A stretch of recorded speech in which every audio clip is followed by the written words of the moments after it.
We don't really have a socialist movement. What we have is we have an anti-capitalist movement. We have a movement of people who are critical of capitalism, who have various analyses of what's wrong with capitalism, and who oppose capitalism. But it's not a socialist movement because there isn't a discussion of socialism. There isn't a focus on post-capitalism. At best, there's a lot of talk about strategy, but this is effectively defunct because strategy without a goal is a nonsense. Okay. And I'm sorry to be so blunt, but I really think that this is the greatest failure of the left today. It cannot be emphasized enough how important this is. We are failing utterly in presenting people an alternative, an actual alternative, like a different society. We look around today, most people do not believe that this current system is working well. Okay, even mainstream people. But there's a flaw in the model of change. The idea is that once people become disillusioned enough with the way things are, people will flock to the cause of socialism and then will act to create a new society system after capitalism. That is not happening because what's actually happened is that people have just become hopeless, including leftists. The majority of leftists, I think, do not truly in their hearts believe there's an alternative. They just believe that it's worth fighting for something. Maybe there must be something that's better, but we don't know what it is.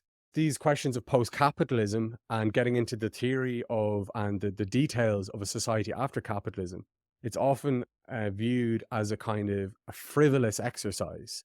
It's frivolous. It's a luxury we don't have. We should be dealing with problems in the present. And anyway, it's so uncertain. Can we actually say anything meaningful? So that thinking about post-capitalism, it's a luxury, etc. But the thing is that unless we actually present people with a vision of a better society, people will not become socialists. There's effectively two things that people will do. People will disengage from politics entirely and just retreat into their private lives. That's what most people are doing. I'm going to just try to be a good person in my sphere. I'll have relationships with my friends, my family, my partner, and just try to survive and get by and enjoy some personal pleasures. The second response is some kind of broadly left-wing oppositional politics, which will ultimately go nowhere. And then the third is people will become fascist or some version of that. So actually, post-capitalism is not frivolous. It's something that we have to deal with really seriously, or else we'll never succeed as a movement. And what you said there about the Bolsheviks is such a good point. You're listening to One Dime Radio. Become a patron at patreon.com/onedime to support the show and get access to extra content. We think that ideology is something blurring, confusing our straight view. Ideology should be glasses which distort our view. And the critique of ideology should be the opposite. Like you take off the glasses so that you can finally see the way things really are. When you talk about a revolution, most people think violence, without realizing that the real content of any kind of revolutionary thrust lies in the principles and the goals that you're striving for, not in the way you reach them. Philosophers call someone a relativist, by which they mean it's a person that holds that any view is as good as any other view. My simple response to that is this: no one holds that view. No one believes that every view is as good as every other view.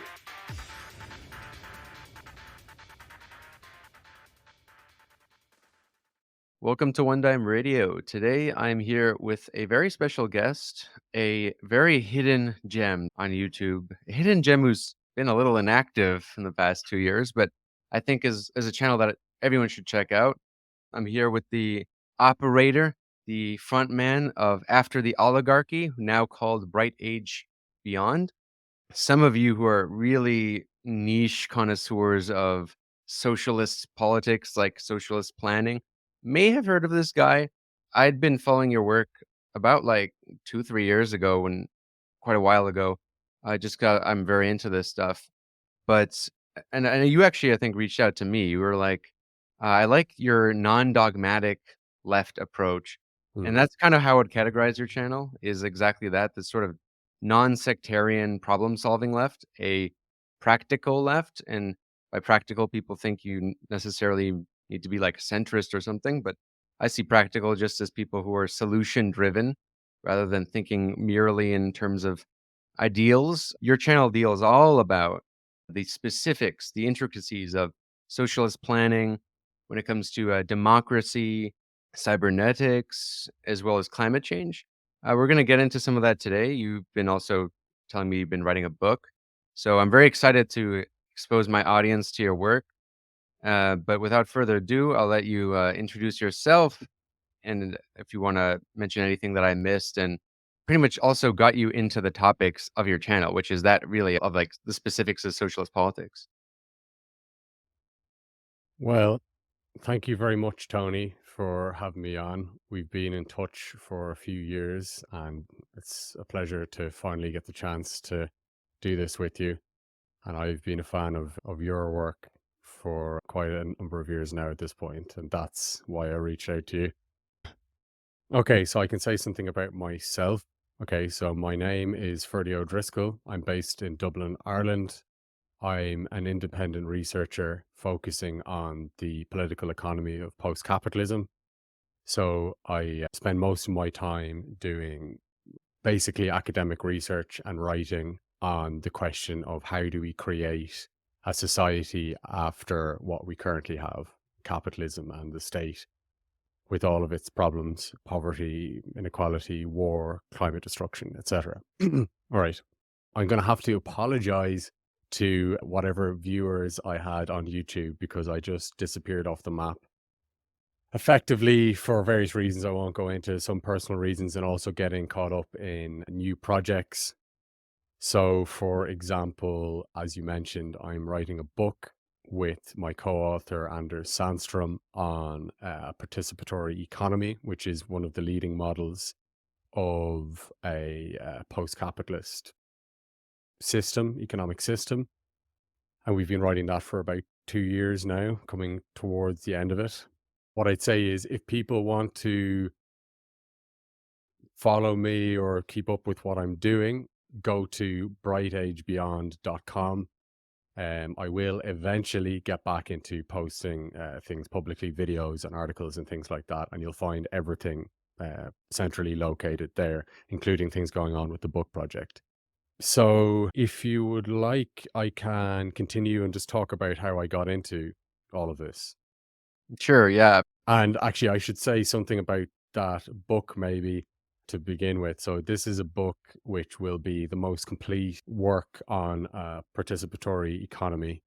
There have been a number of books about this. And so effectively what we'll be doing is we will be extending this model into the practical world, making it more workable in terms of actually answering problems, but also so extending into things that have been kind of neglected, like housing, and but also expanding the scope. And from my point of view, doing some critical analysis. So it's going to be interesting because Anders and I have a different perspective.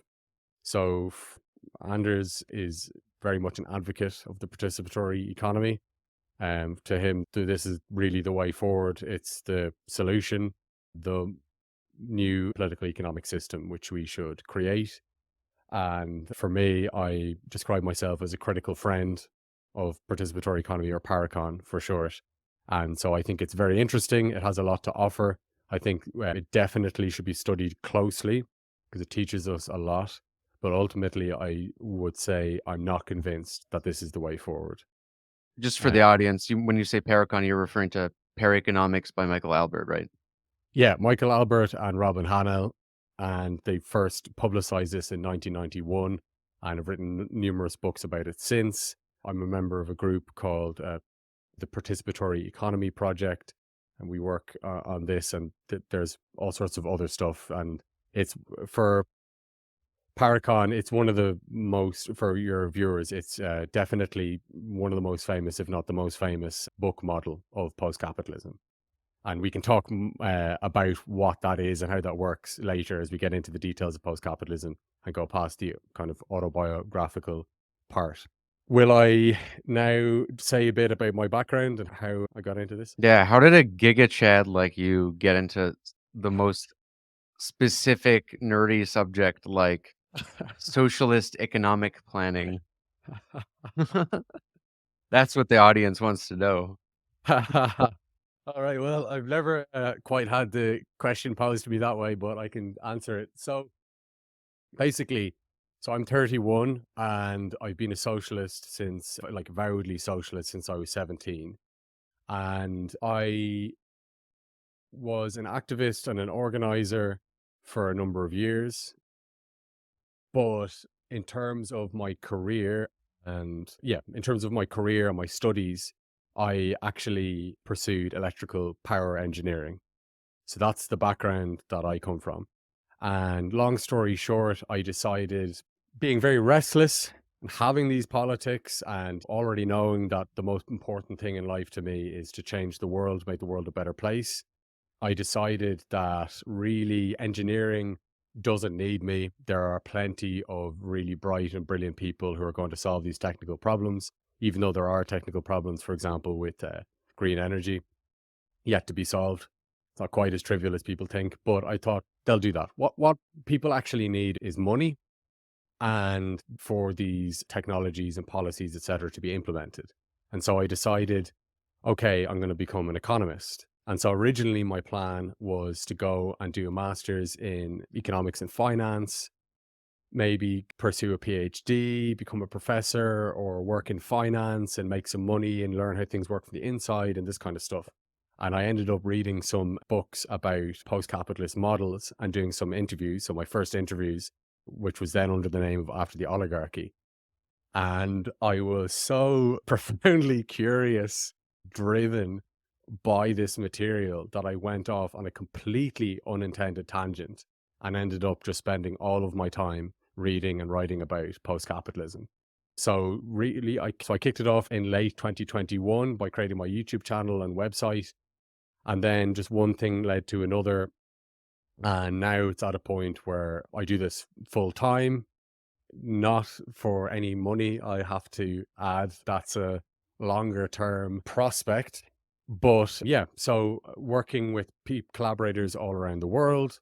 I just came back, as I was saying to you on chat, I just came back from a conference in Montpellier in France, which was brilliant. It was a conference organized by a research institute called CRITS in Canada.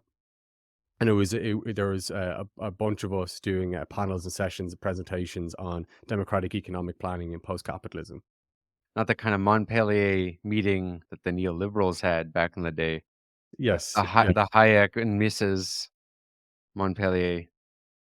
Yeah, this is something else. And it speaks as well to and we can talk about this more as we move on from me to the broader question, but this is one of several events and happenings now which indicate to me that post-capitalist political economy is beginning to have its moment, because unfortunately the left has profoundly neglected the question of the details of socialism and the theory of post-capitalism, rather than a merely oppositional politics and theory of anti-capitalism.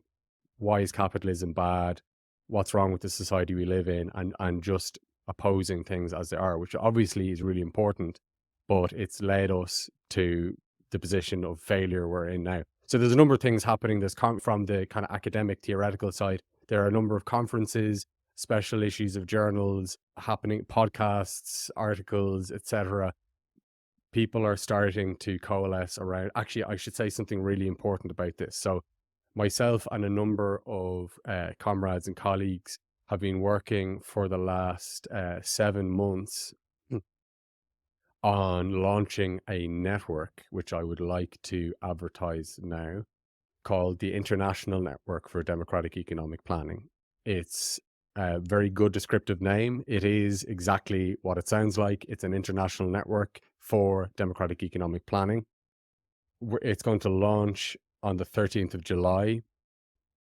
And the website is indep.network, INDEP.network. And so effectively what this network is, it's a platform for activists, researchers, workers, etc., to, I suppose, familiarize themselves with what's happening, to connect with other people, to collaborate, both intellectually in developing theory, but also experimentation. And there's a particular orientation there. So it's quite broad, but the network is founded upon a rejection of both market socialism, which we have a paragraph on, but it's a society dominated by market forces. The issue of whether there's anything that might be described as a market, like people buying and selling shoes, that's a more complicated question. So we reject market socialism and also command planning, bureaucratic management, etc. And so it's this space in between of democratic economic planning that the INDEP in-depth is dedicated to. So I would recommend any of your viewers who are interested in this to go to indep.network and check that out. There's a newsletter, there's going to be events. It's going to be something very good. Yeah, that's awesome. I think this is very important work you're doing, which is why I want to highlight it, because I truly believe that if someone calls himself an anti-capitalist or a socialist or a communist, functionally you're either a social democrat or you are a anarchist who believes in a kind of forms of, I guess you could call localized socialism that have been done before, or you end up being like a Marxist Leninist who believes essentially in the Soviet system with some extra touches. I've seen that actually being a very popular position nowadays with like internet Marxists. Essentially, the Soviet system was fine, but like we have computers now, so we won't have shortages. So that will work. But I like this sort of, I don't want to say third way, but this other approach of looking at the problems with all of these kind of systems, because it's easy to be radical nowadays to say, I'm not a social democrat. I'm more radical than thou. I believe in communism. But at the end of the day, if one isn't envisioning like what that's going to look like or what that could look like, and obviously what will happen is not going to necessarily amount to what one envisions. Obviously, that would be utopian thinking. But if one isn't thinking of an alternative, one is inevitably going to kind of recreate politics of the past or is in some form, which is social democracy or like actually existing socialism. I don't see a way around that. And Marxists love to say, as a sort of, I think, a kind of way of dodging the question almost. They say, well, it's utopian to even think about alternatives because the material conditions will dictate what happens when it happens. And I always found that to be a cop out, especially given the fact that, like, the Bolsheviks, when they came to power, they didn't really know what to do because they didn't expect the revolution to only happen in one country. So they just kind of replicated German World War One planning, which became war communism, right? And then a bunch of other things after that. So yeah, this is important work we need to do, and I'm happy to have you on to discuss it. So I guess a more general question I want to ask is, you've interviewed tons of guests and you've read a lot of books, it seems, on planning. You've interviewed Paul Cockshott, who has the book Towards a New Socialism with Cottrell. You've interviewed Yanis Varoufakis, and you've also done this really good video highlighting the specifics of the model he outlines in his fiction book called. So from your like research and interviews, what are some of the key lessons that you've learned when it comes to economic planning? And from there, we can kind of delve into the specifics. Okay, so let me just respond to a couple of things. First, just about the in-depth, I want to just give a special shout out as well to Jason Chrysostomou, who was the person who really initiated all of this. And I was there and other people were there from the beginning, but I just want to recognize him because he does a lot of work in the background and not a lot of credit. Okay, so before going into the interviews and research, etc., I just want to say I really agree. Very boringly, I completely agree with your assessment there about where we're stuck in the left. And I'd like to talk about that as well. And actually, if you wouldn't mind, I'd like to talk about that a bit more, because what I have found in my work on this topic is that there is a real reluctance on the left to actually talk about these issues and take them seriously.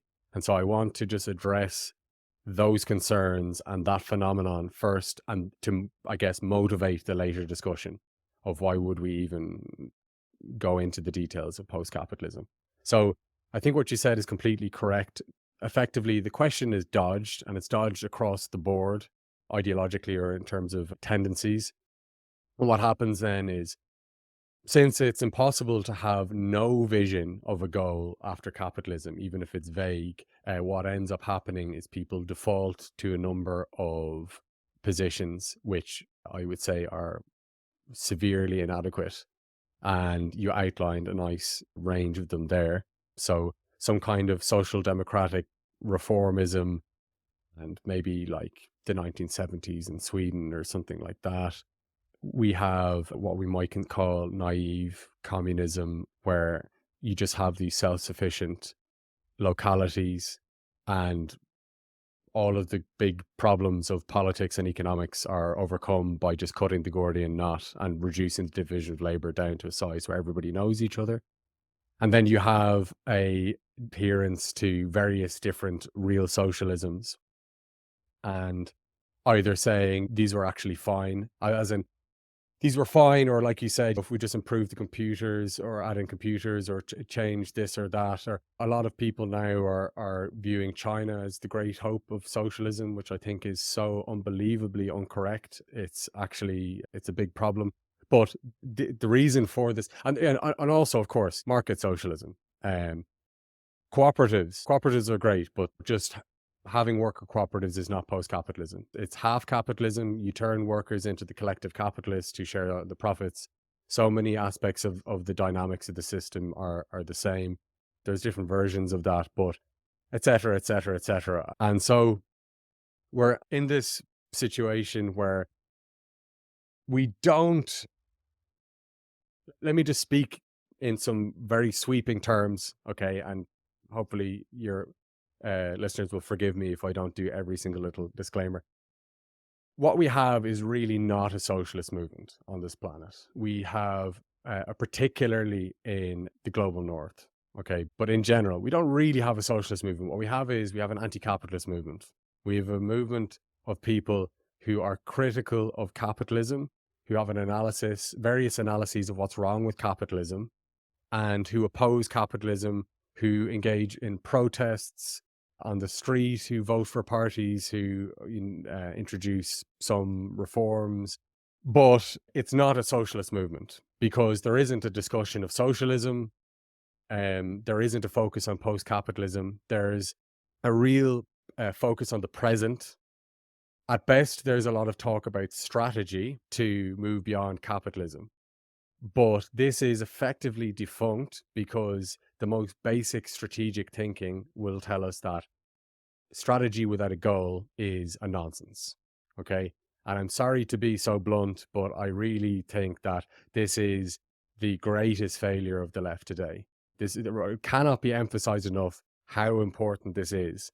All of these things, brainwashing by the media, control of the state by the ruling class, violence against oppositional forces, etc. These things, there's nothing that we can do about that. That will always happen. So we need to look at what is it that we can do. And we are failing utterly in presenting people an alternative, an actual alternative, like a different society. We look around today, most people do not believe that this current system is working well. Okay, even mainstream people. But there's a flaw in the model of change. The idea is that once people become disillusioned enough with the way things are, people will flock to the cause of socialism and then will act to create a new society system after capitalism. That is not happening, because what's actually happened is that people have just become hopeless, including leftists. As in, I mean, the majority of leftists, I think, do not truly in their hearts believe there's an alternative.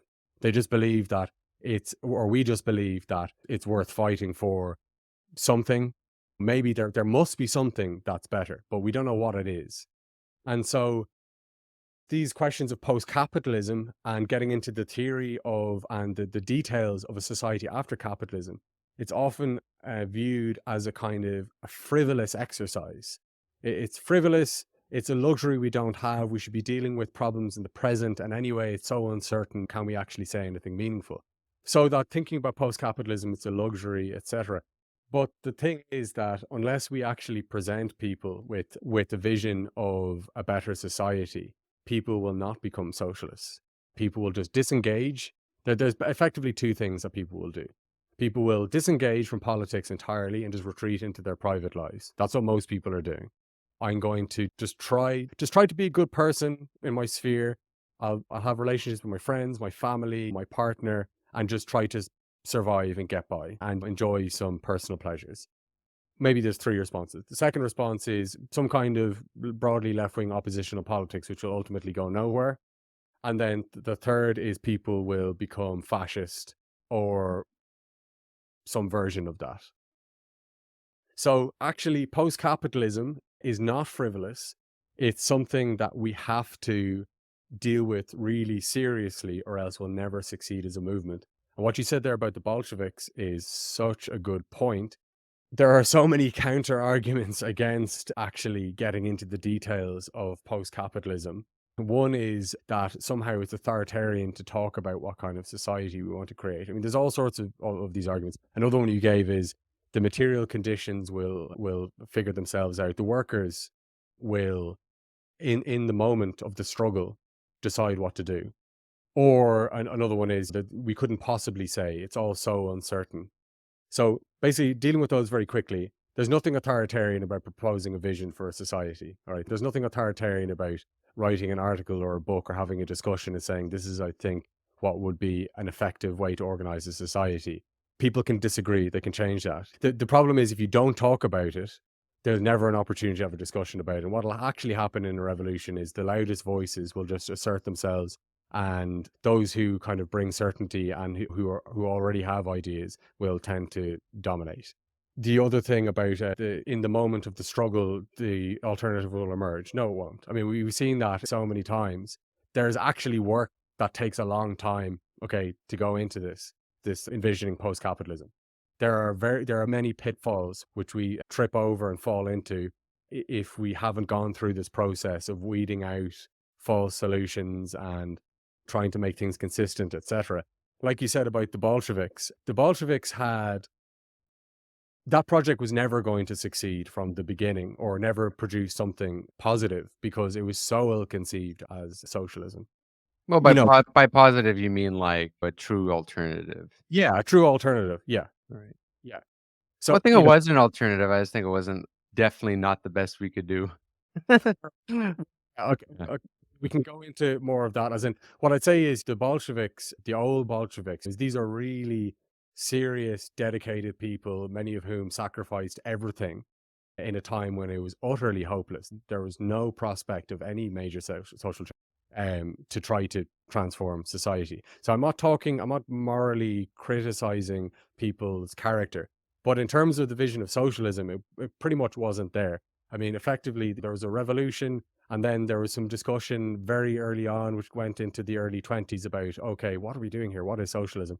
And effectively, and it was really naive stuff, not well thought out. And what was settled on was a combination of state capitalism, effectively applying Fordism to the entire economy, and then some really poorly thought out stuff about how in communism, there's so much abundance and things have gotten to a stage where there are no conflicts anymore and political economy isn't necessary and this kind of stuff. Anyway, so I'm kind of hammering this point to death, but I guess because the thing I would really like people to take from this most of all is not adherence to a particular model of post-capitalism or a particular detail. It's just, let's start thinking and talking about the details of post-capitalism. And let's not only do that, let's make it a priority. Because if we just keep kicking it down the road, if we do get to a position where we can actually make transformative change, we'll probably make a hames of it. So we will do things which really do not make sense. And if we had applied some foresight, we could have anticipated this and done something much better.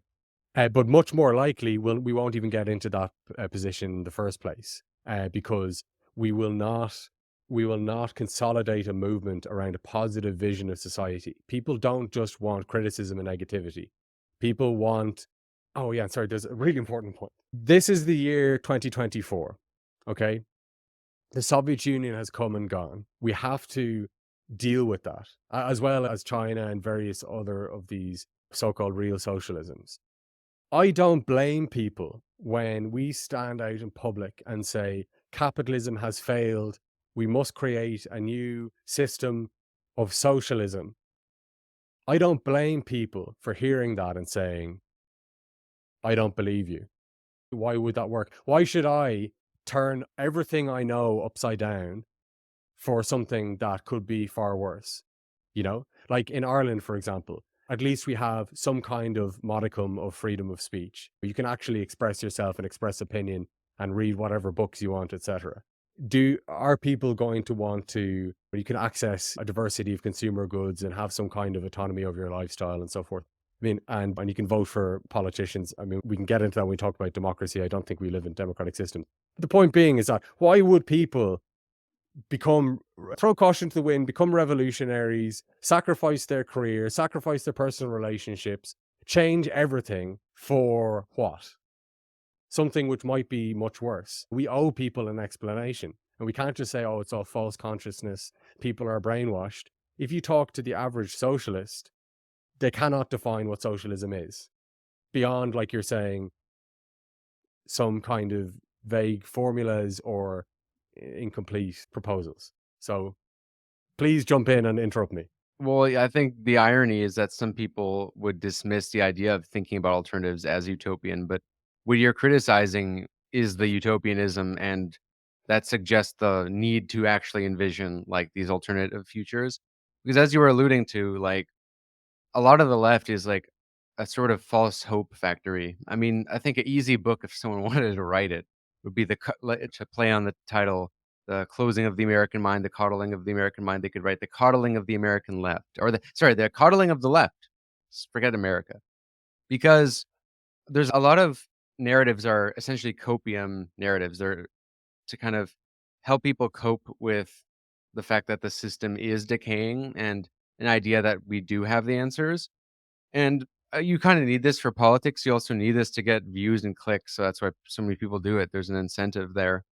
But, yeah, like, I think the thing you touched on about why people won't necessarily gravitate to socialism unless a real alternative is presented, that's important because a lot of the time we think of, like, it's just ideology, it's brainwashing, but ideology, we forget even as it's understood by Marxists, is supposed to be something based in material conditions. It's not like completely divorced.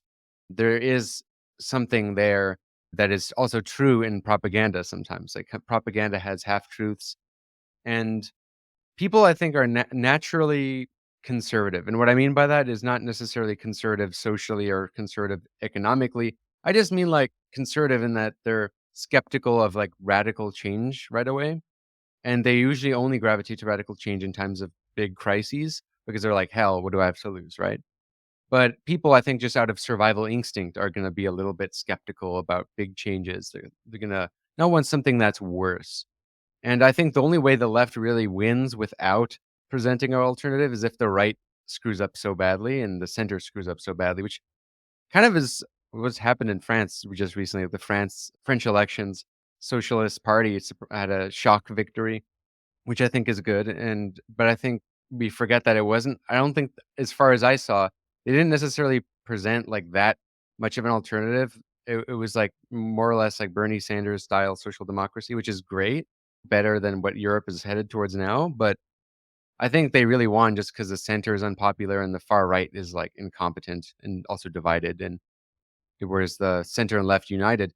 But, I guess to get more into the core topic is we've been talking now for almost 30 minutes and people are going to be like, okay, well, we're talking about these solutions.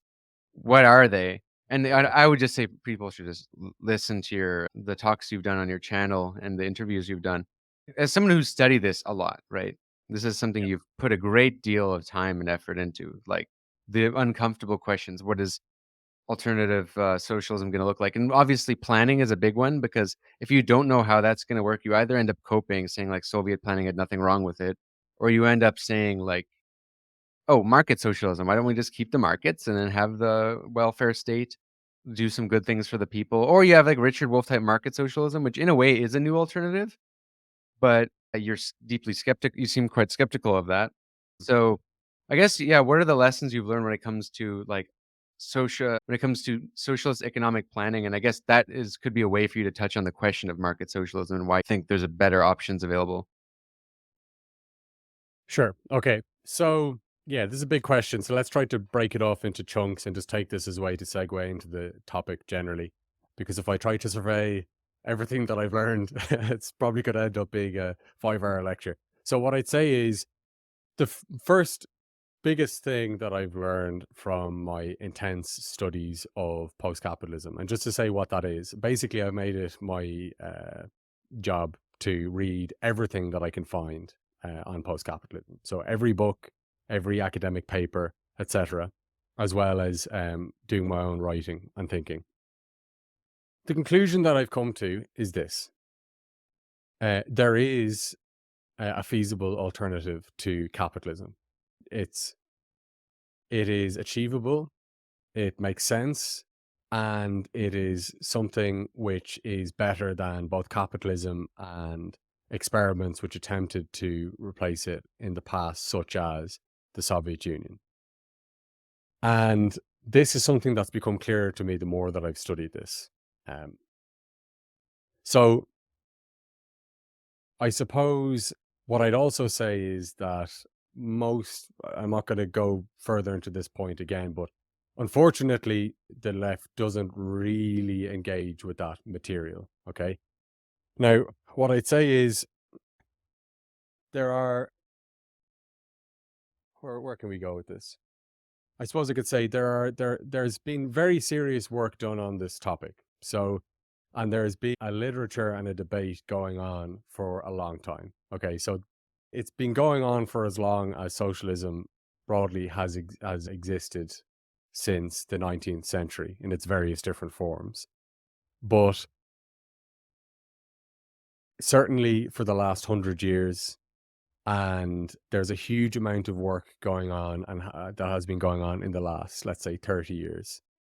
There are books being written, there are journals, there are people having discussions all the time, and we are building different proposals that are moving closer and closer to something that it really is alternative. Okay, not that there has to be one unique alternative. We'll try different things. So I suppose maybe I could introduce your viewers to some of the biggest models and proposals.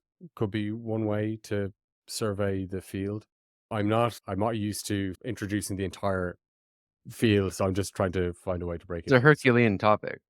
Yeah. This is almost like a gateway to get people to learn more about planning and about specifics of socialism.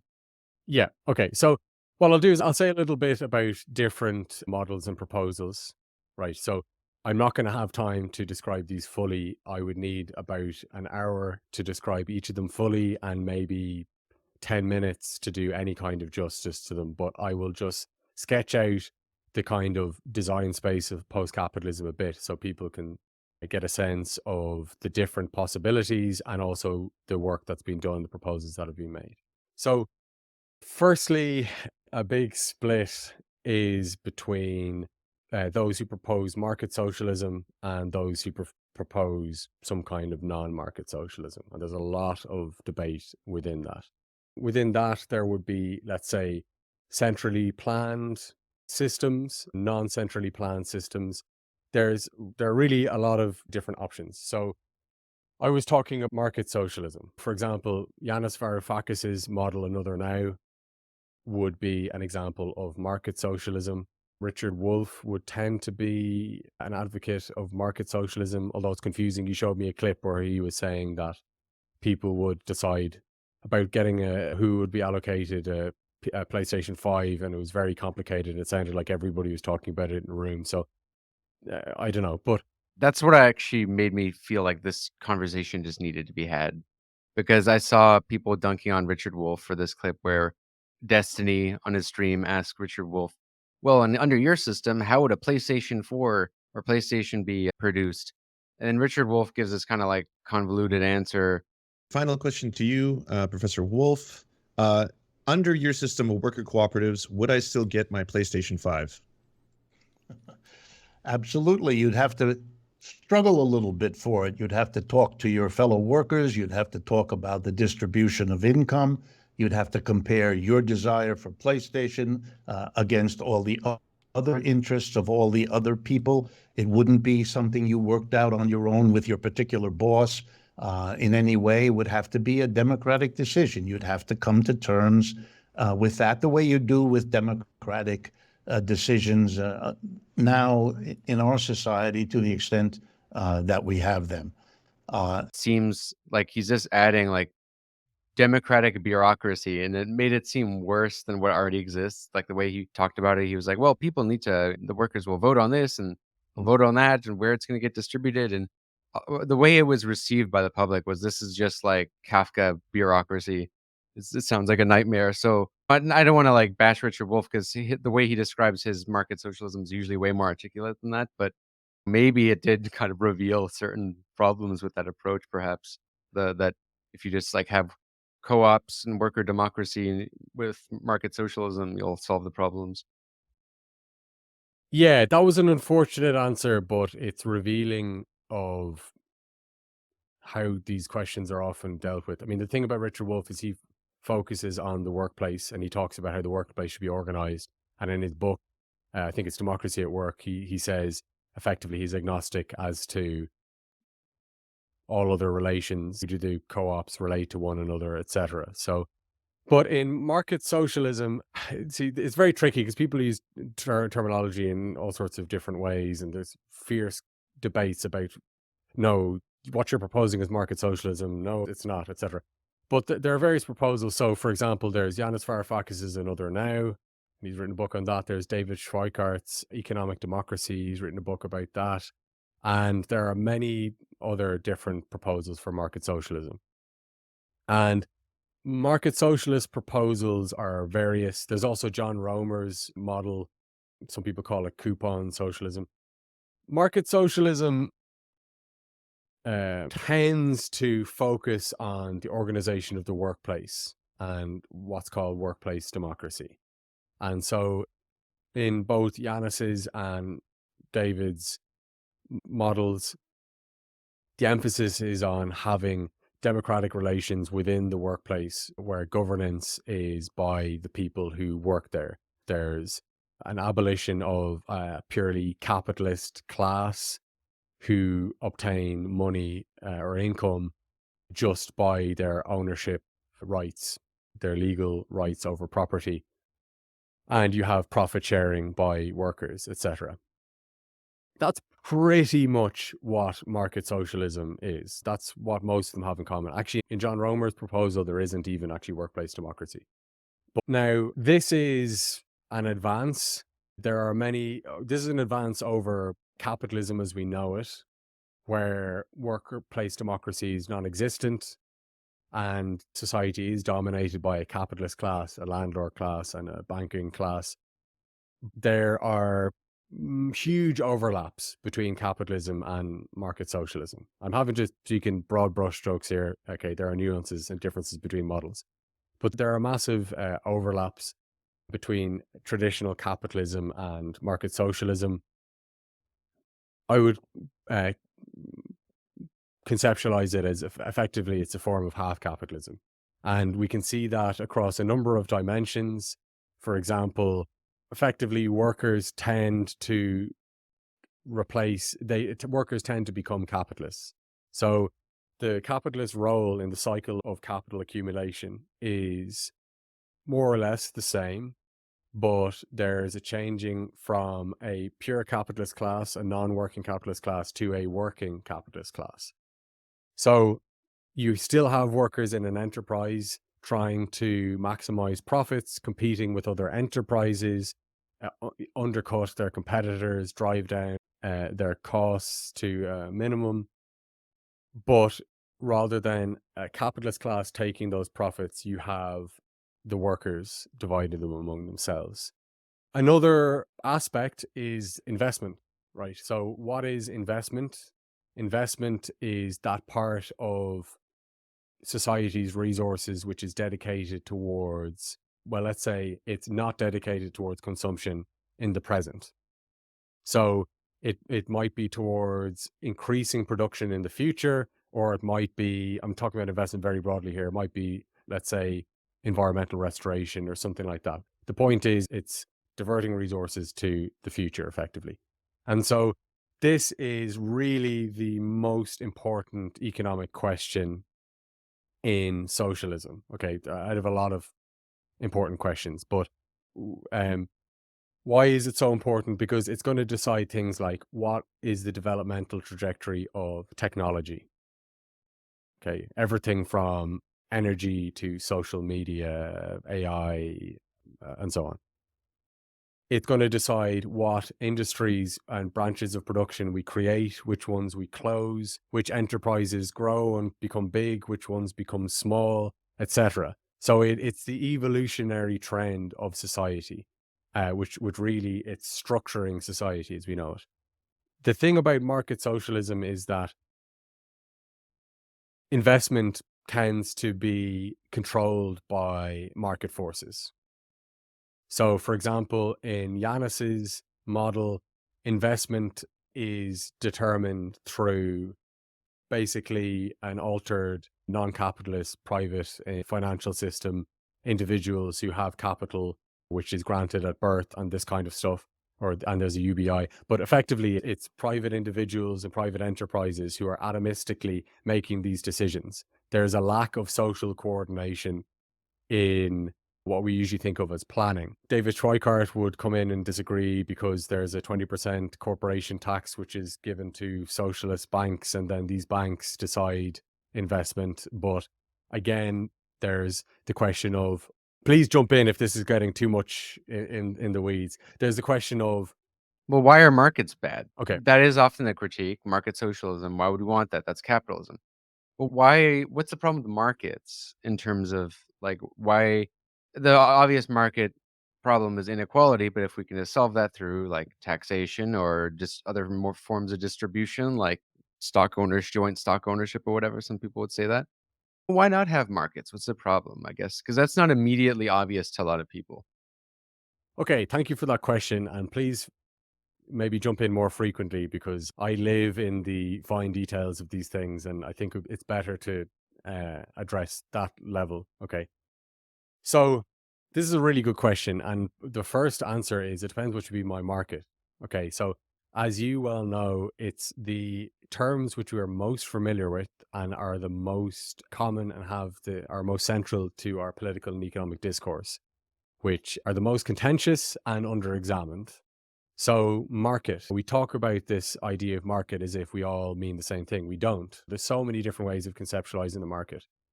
For example, if you go to the farmer's market and purchase a punnet of plums, is this the same as deciding on a chip manufacturing plant? I mean, hardware chips, not French fries, according to just a private enterprise making this decision on a monetary cost benefit analysis without consulting all of the people who are going to be affected. Like,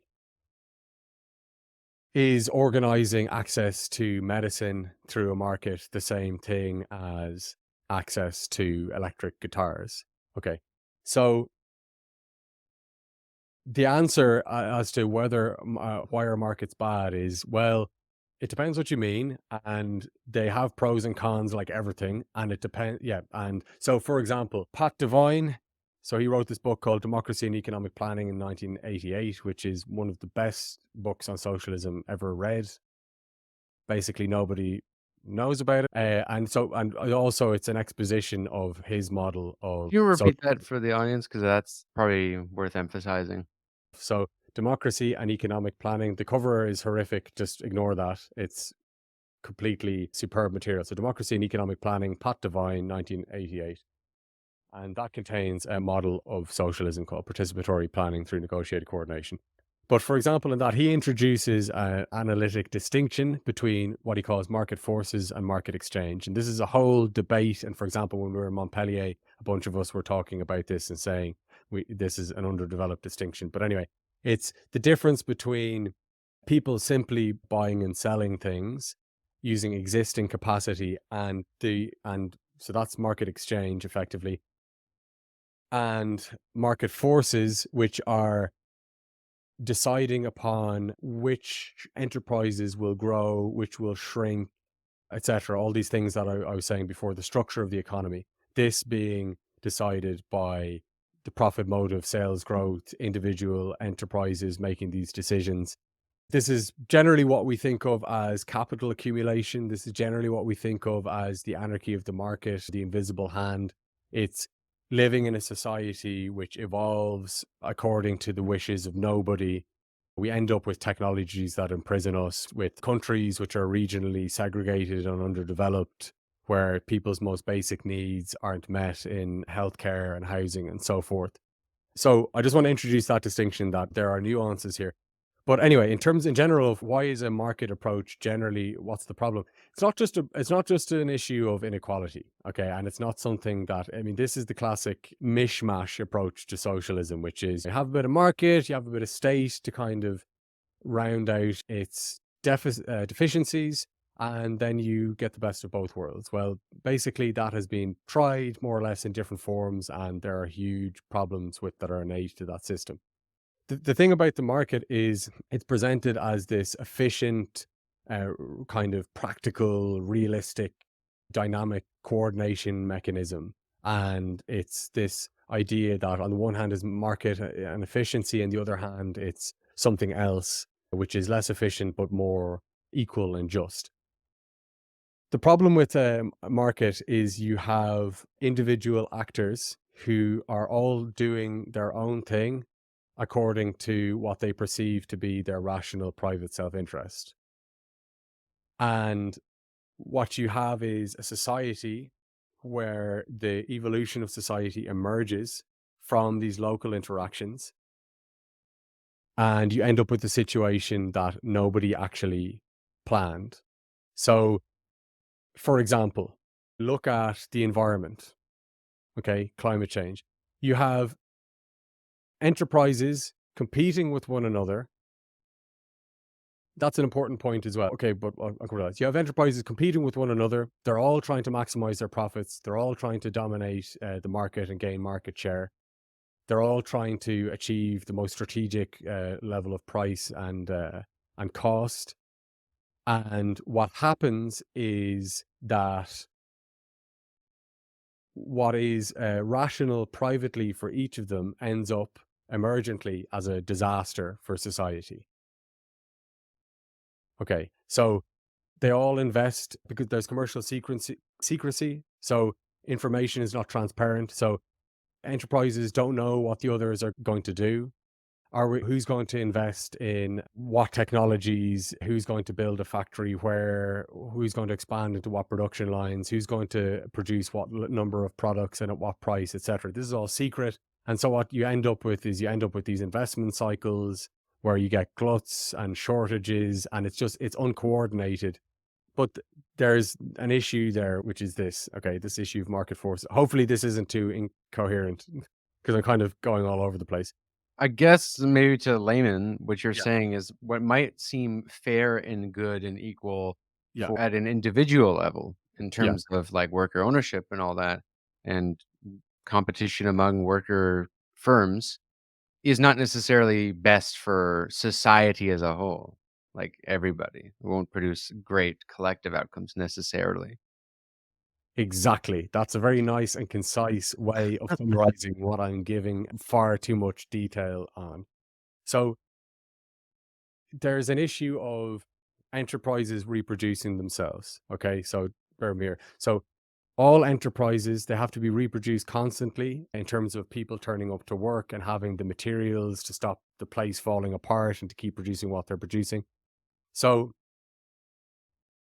basically, enterprises have to reproduce themselves constantly or else they'll die, just like organisms. And so the question is, how are they going to do that? What happens in a market system is because of this lack of coordination, each enterprise is out for themselves. And so what happens is in this evolutionary process, okay, it's very Darwinian. It's like animals and plants and so on in nature. The dominant strategy emerges. So from game theory, the dominant strategy is effectively the one which actors are attracted to in order to win, or at least not lose in the game. So the dominant strategy becomes something we're very familiar with. It's grow or die. if we don't grow, if we aren't the most profitable, if we don't stay ahead of our competitors, we'll be obliterated. Okay. Somebody else will grow bigger. They'll get market power. They'll take our market share away from us. We'll become less and less profitable. We'll have less sales. Eventually we'll dwindle and we will die. So what we need to do is we need to make sure that we dominate them. We need to engage in this we need to obey this grow or die imperative. So this is competitive capital accumulation. It's this constant fight to survive and fight to win and to dominate. And where socialism comes into this, because people will be listening to this thinking I'm talking about capitalism, but this applies in market socialism because there's this naive idea, okay, and it's understandable, but it's that once you get workers together and have worker control over individual workplaces, things will be fundamentally different. Workers won't make decisions like destroying the environment, like having poor health and safety standards, like having poor product standards, disrupting the community, etc. But it's not a matter we know when the criticism of capitalism, it's not a matter of what people individually want. Okay, so a little bit, but there are structural constraints. And what happens is if you just basically maintain this capitalist system, but you substitute workers for capitalists, there's still going to be this imperative to compete with other enterprises, to have commercial secrecy, to try to undercut them, not to cooperate, not to support each other, not to coordinate.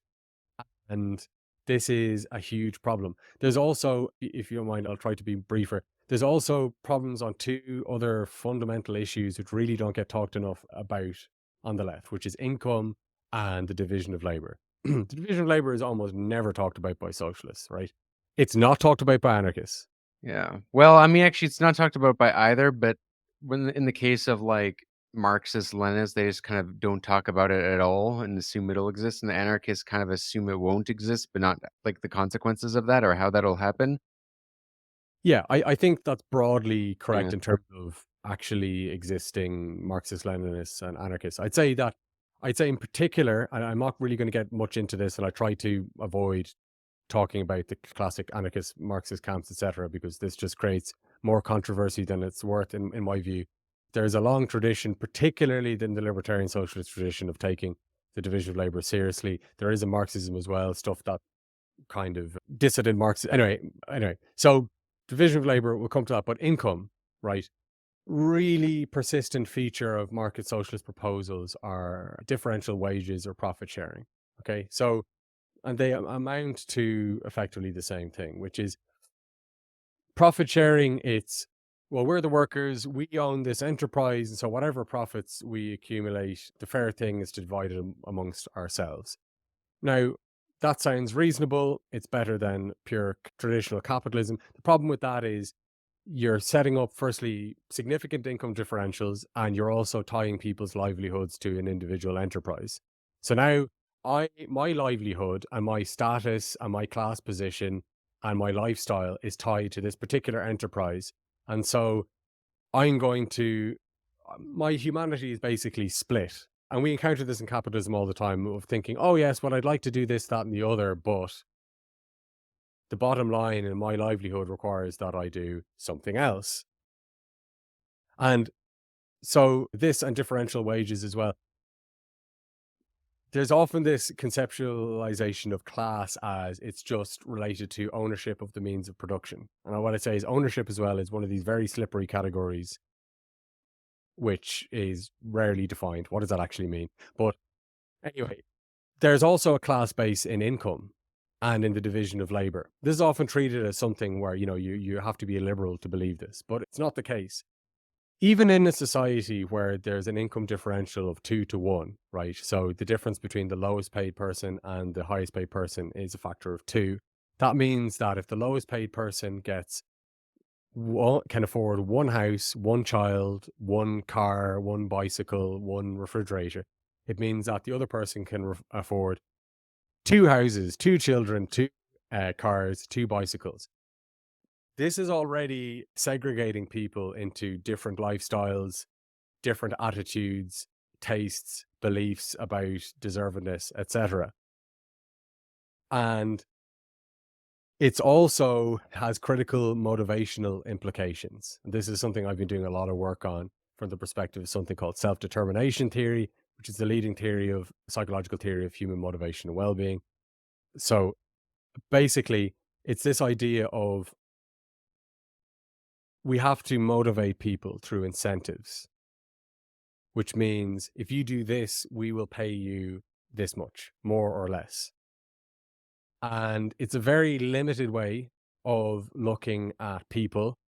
And it's not just a matter of what I would consider the old obsolete difference between moral and material incentives. It's obsolete basically because it's making too much of a distinction between the individual and society. Like the only way socialism will work if we're all purely altruistic and we have no desires. No, that's not correct. You can integrate the two.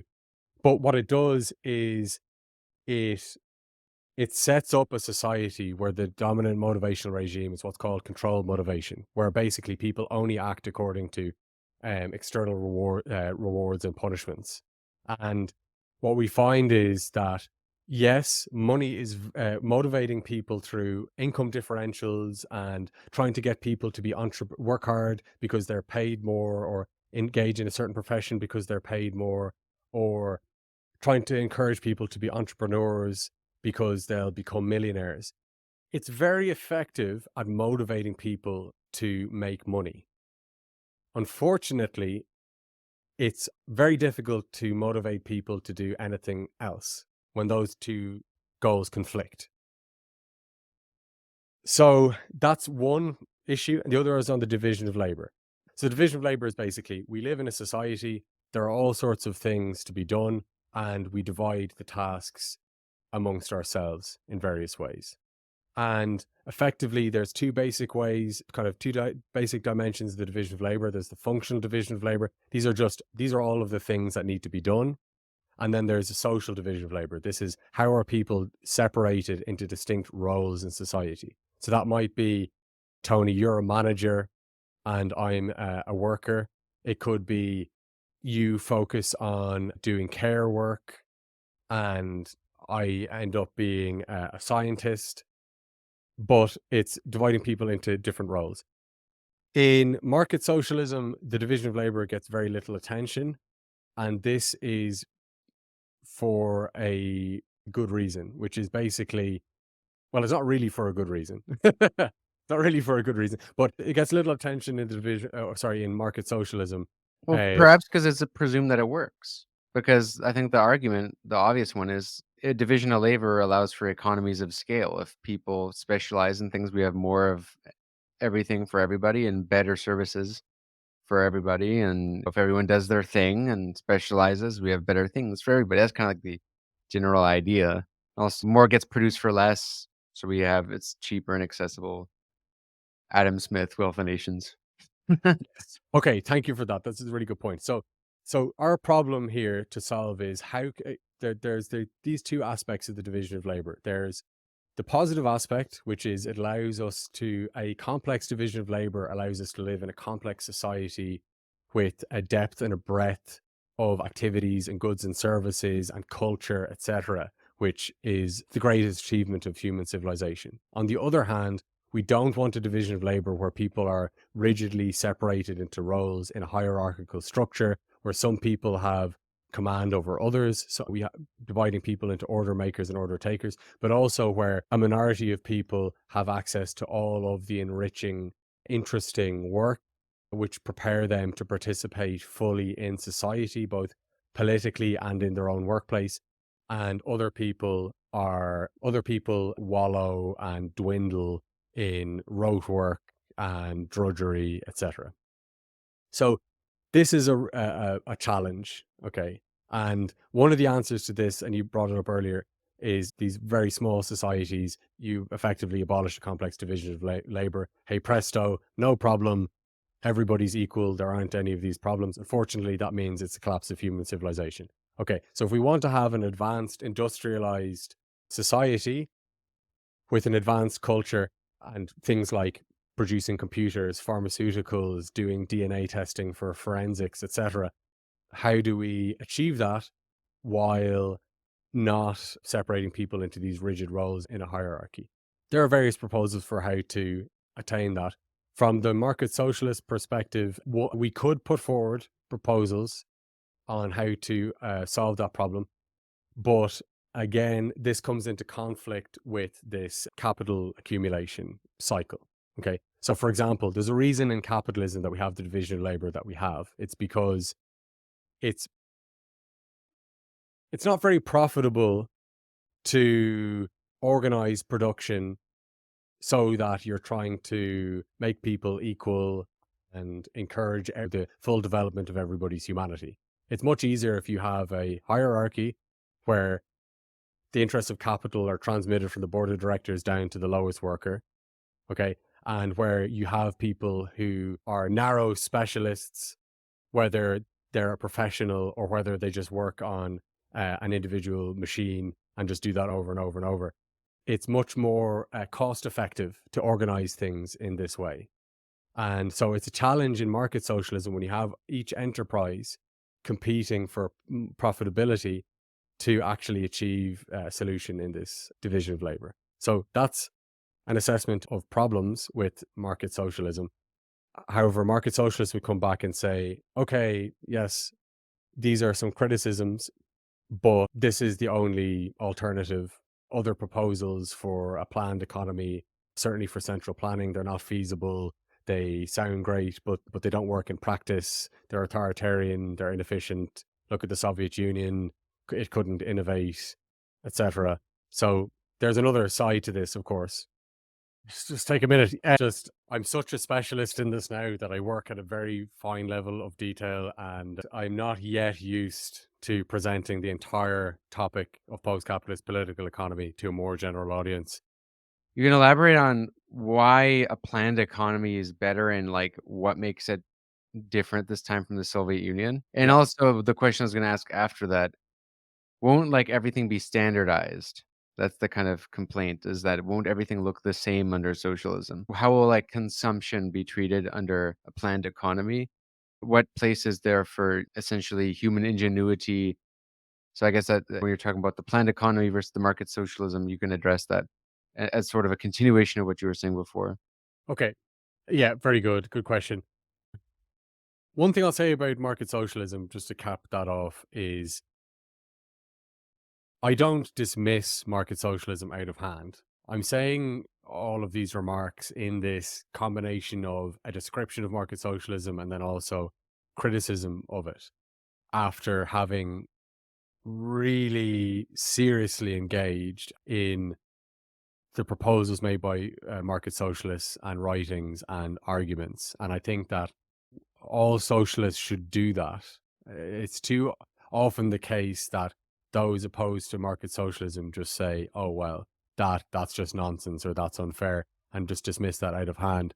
Whereas we have to actually engage with these criticisms. Often market socialists are people who have looked at things like the Soviet Union, for example, and decided, well, we can't do that. There are all of these huge problems. I mean, kind of a touchstone for this is The Economics of Feasible Socialism by Alec Nove.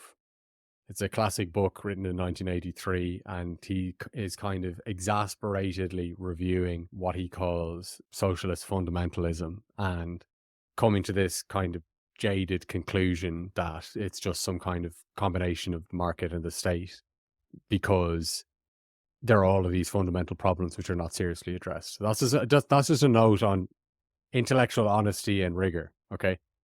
Now, on the question of the alternatives, okay, I'm going to mention some alternatives. So there have been proposals made as alternatives to market socialism explicitly. So one of those I mentioned before is Pat Devine, Democracy and Economic Planning, his book. That is a society where there is a market or markets of some description, as I was talking before about the difference between market forces and market exchange. So people would still go to the shop and purchase goods and services, exchanging money. But all sorts of different larger things would be decided in a socially owned and planned way, participatory planned way. I'm just going to mention models and then we can go into some more details. You have Towards a New Socialism, written by Paul Cockshott and Alan Cottrell. So this is computerized central planning. It's an interesting proposal. Effectively, you have a combination of direct democracy and sortition with coordinating production and consumption using supercomputers, where all goods and services in the economy are represented in a gigantic matrix, and you have supercomputers solving for how much of each thing should be produced and so forth each instant, using labor time accounting. And then you have a participatory economy, or Paracon, which is another totally non-market proposal along with Towards a New Socialism. The aim there is to have no markets at all. And the core of that is something called the annual planning procedure. And basically you have these worker councils and enterprises and consumer councils in neighborhoods proposing what they're going to produce and consume, aggregated by a central but non-directive body. So it's not telling people what to do. It's just aggregating information and feeding back prices. And in this way, the market is supposed to be overcome completely. These are really crude descriptions, but it's just to give people a flavor of the kind of proposals. And then there are other proposals as well. There are various different kinds of proposals, but this maps out the space a little bit in terms of what's on offer. So if you want, I can talk a bit more about that, or I can deal with the question of horrible uniformity, lack of initiative. Because that's another specific I want to get into, is how consumption will be dealt with under planning. But I think a big question is one of terms, because there's a lot of confusion. I notice when people try to propose alternative mechanisms of socialist planning, they tend to use words interchangeably. Like they'll say, we support democratic planning instead, decentralized planning, participatory planning, or it'll say cybernetic planning, which is also an ambiguous one, because it's often unclear as to whether they're saying planning can work just because there's more data, so there's more inputs, so there's just more, it can be more efficient, or because it's like Project Cybersyn, which was meant to be a sort of reciprocal form of planning in which you can, like, the producers themselves and workers can kind of give their sort of input, as opposed to everything being like directed from the top, and it's also anonymous, so that there's not these weird incentives where people inflate how much they're actually producing, right? Which was a big problem in the Soviet countries. So what my question is, say specifically, the term you use is participatory economics. And what exactly does that mean? And what does it mean to have democratic planning versus decentralized planning? Because people use these terms interchangeably. And the reason I'm skeptical of this is because it's not exactly clear to me why decentralized planning is better. I can see why democratic planning might be better, but why would decentralized planning be any better? So I guess maybe that can help us like demystify these terms, these different things. Yeah, definitely. It's much easier for me as well to answer a question, because rather than just trying to pour the ocean of thoughts into a narrow gap. So firstly, on the point of cybernetics. Okay, so I actually describe myself as a social cybernetician. That's what I do. Okay. Or people don't know what that is, so I say social scientist, but a social cybernetician. And you raise a really good question about cybernetics. As post-capitalism becomes more popular, cybernetics is becoming a term of interest among more people, some very small number of people, but still it's gaining some interest, primarily due to things like Project Cybersyn, as you mentioned, and so on. Okay, and the power of computing. But the answer, in short, is no. Cybernetics is not just using computers. There's no computer that's large enough which we can use to make a system cybernetic. Cybernetics is the management of complex systems. It's we can think of it as kind of a super science that we can apply to everything from biology to, yes, computers, but also society. And Cybernetics is fundamentally about, as I said, it's about information, communication, and the control of complex systems. So there is a tendency among some people to use that term to mean using large computers in the context of society. So if we use lots of mathematics, if we use lots of software and optimization, and if we use supercomputers, this is a cybernetic approach to socialism, but it's not actually. Cybernetics is another thing. That's another discussion to go into in more detail, but I can actually segue into the answer about decentralization from this topic. So, from a cybernetic perspective, one of the key ideas, and I'm drawing on Stafford Beer. He was the mastermind effectively behind Project CyberSyn, British management consultant. It's actually very funny. He became very wealthy through doing that, and through his theories ended up realizing that capitalism and so on were defunct systems. But one of the core ideas is subsidiarity. Okay, so it's a clumsy word, but it effectively means that things should be done at the lowest effective level. Things should be decentralized to the extent that they can, while maintaining the viability of the system as a whole. This is a core cybernetic idea. This is basically the idea to this question of decentralization. There are these intense debates about decentralization versus centralization, and without wanting to be vapid, the answer is you need both, but it's very complicated what the actual balance and solution there is. But cybernetics and the work of Stafford Beer is actually one answer there.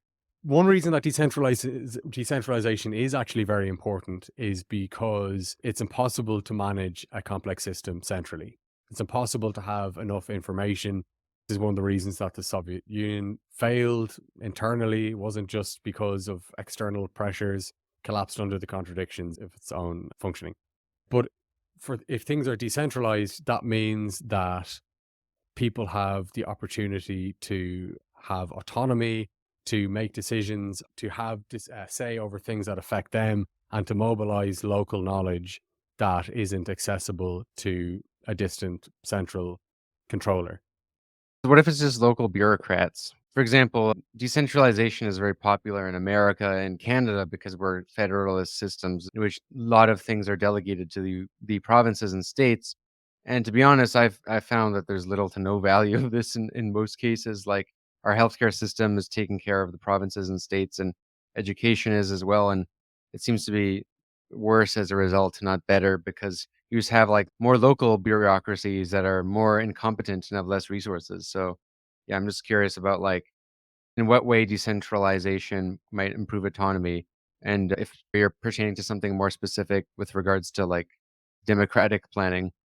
When we say decentralized planning, is that just instead of Gosplan being like from a few bureaucrats at the top, it's just kind of a bunch of state or municipal planners? Is that what's happening? Or is it more like because workers are and producers are directly participating and or having a sane decision making?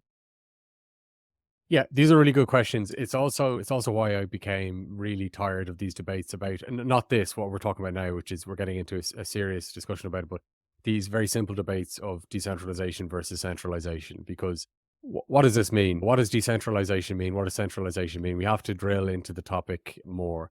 And so, for example, rather than thinking about it just in terms of decentralization and centralization, and saying that that either decentralization is good or centralization is good, let's frame the question in another way. Okay. So socialism is characterized by many things, one of which is social ownership. And the definition of social ownership is contested, but I would say it's proportionate stakeholder influence. Okay, so let me unpack that. So you have stakeholders. These are people who have a stake in something.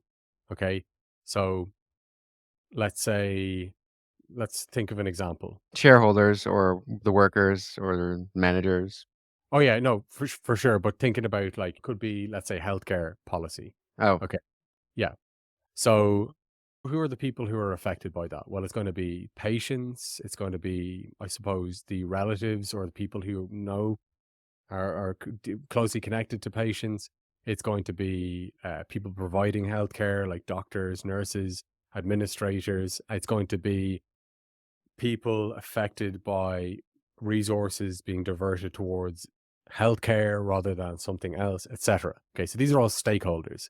And obviously, there's no objective definition of who the stakeholders are. This is what politics is about, deciding who are the stakeholders. And so in socialism and social ownership, the idea is that we should actually include all of the relevant stakeholders, and roughly in proportion to how they're affected. So people who are very strongly affected by something should have a lot of say. People who are not very affected should have a little say. This is a very broad rule of thumb, okay? And how this is implemented in different cases will differ. So why am I talking about this? I'm talking about this because this helps us to understand this question of centralization and decentralization. So we want the people affected to have a say. So in order to do that, this often requires what we can call decentralization. So it might be that decisions about a local hospital are made closer to that local hospital rather than away in Washington, D.C. So that's an example of decentralization. Like, does it make sense for the president to decide what the roster for the nursing on the pediatrics ward is going to be? Like, this is a stupid example, but this is just to illustrate why we would want to decentralize that. Okay. There's also another idea, which is that, and this is one of the arguments against market forces, wherever there are interdependencies in society, so where what I do impacts you, what this enterprise does impacts somebody else, wherever there are these interdependencies, there should be coordination among those involved. So this is saying that many things, but one is that you cannot just treat all of the elements in society as isolated. They're not isolated. So this is kind of going in the opposite direction. It's saying there are decisions that need to be taken over larger scales, either within a sector or over greater geographic scales. So this might be, we need to coordinate between different hospitals to have a common policy on various things, or we need to coordinate between healthcare and other sectors. And we need to do this because we need to manage these interdependencies so that we end up with something which actually works for everybody, rather than imagining that everything in society is isolated. What I do doesn't affect what you do, or one enterprise doesn't affect what another enterprise does, etc. So thinking about social ownership as stakeholders having an influence in proportion to how they're affected, and thinking about wherever there's an interdependency between organizations and individuals in society, there should be coordination. I think this gives us a better read on this decentralization, centralization debate than ordinarily figures. Now, I do want to address the question of participatory economics, because in that Richard Wolff clip that we were alluding to, where people were dunking on him on Twitter when he was asked like how a PS5 would be produced. Now, this I think was a very powerful moment that encouraged us to have these discussions, because that is often thrown there as a sort of buzzword, is participatory economics, or not as, maybe not as common as, let's say, just democracy in the workplace. And from what it seemed that Richard Wolff was describing a form of participatory economics, like he was saying the workers would have a say in how the PS5s are produced, and the citizens would have a say in how it's redistributed.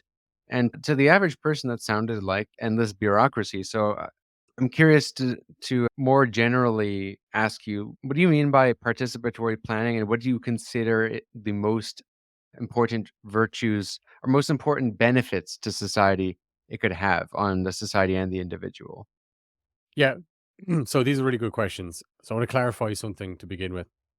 When I said participatory economics, I was specifically referring to capital P, capital E, participatory economy, Paracon, which is, it's a specific model of post-capitalism proposed by Robin Hanel and Michael Albert. Just as, now, of course, we can apply the term participatory economics in a more general way, just like David Schweikart's model is called economic democracy. Of course, we can talk about economic democracy in general. So I just want to clarify that. On the issue of participation, this is really important. Actually, funny enough, this is something that Michael Albert and Robin Hanel in their work have addressed a lot, is this issue of, let's say, what Robin calls the one big meeting version of socialism.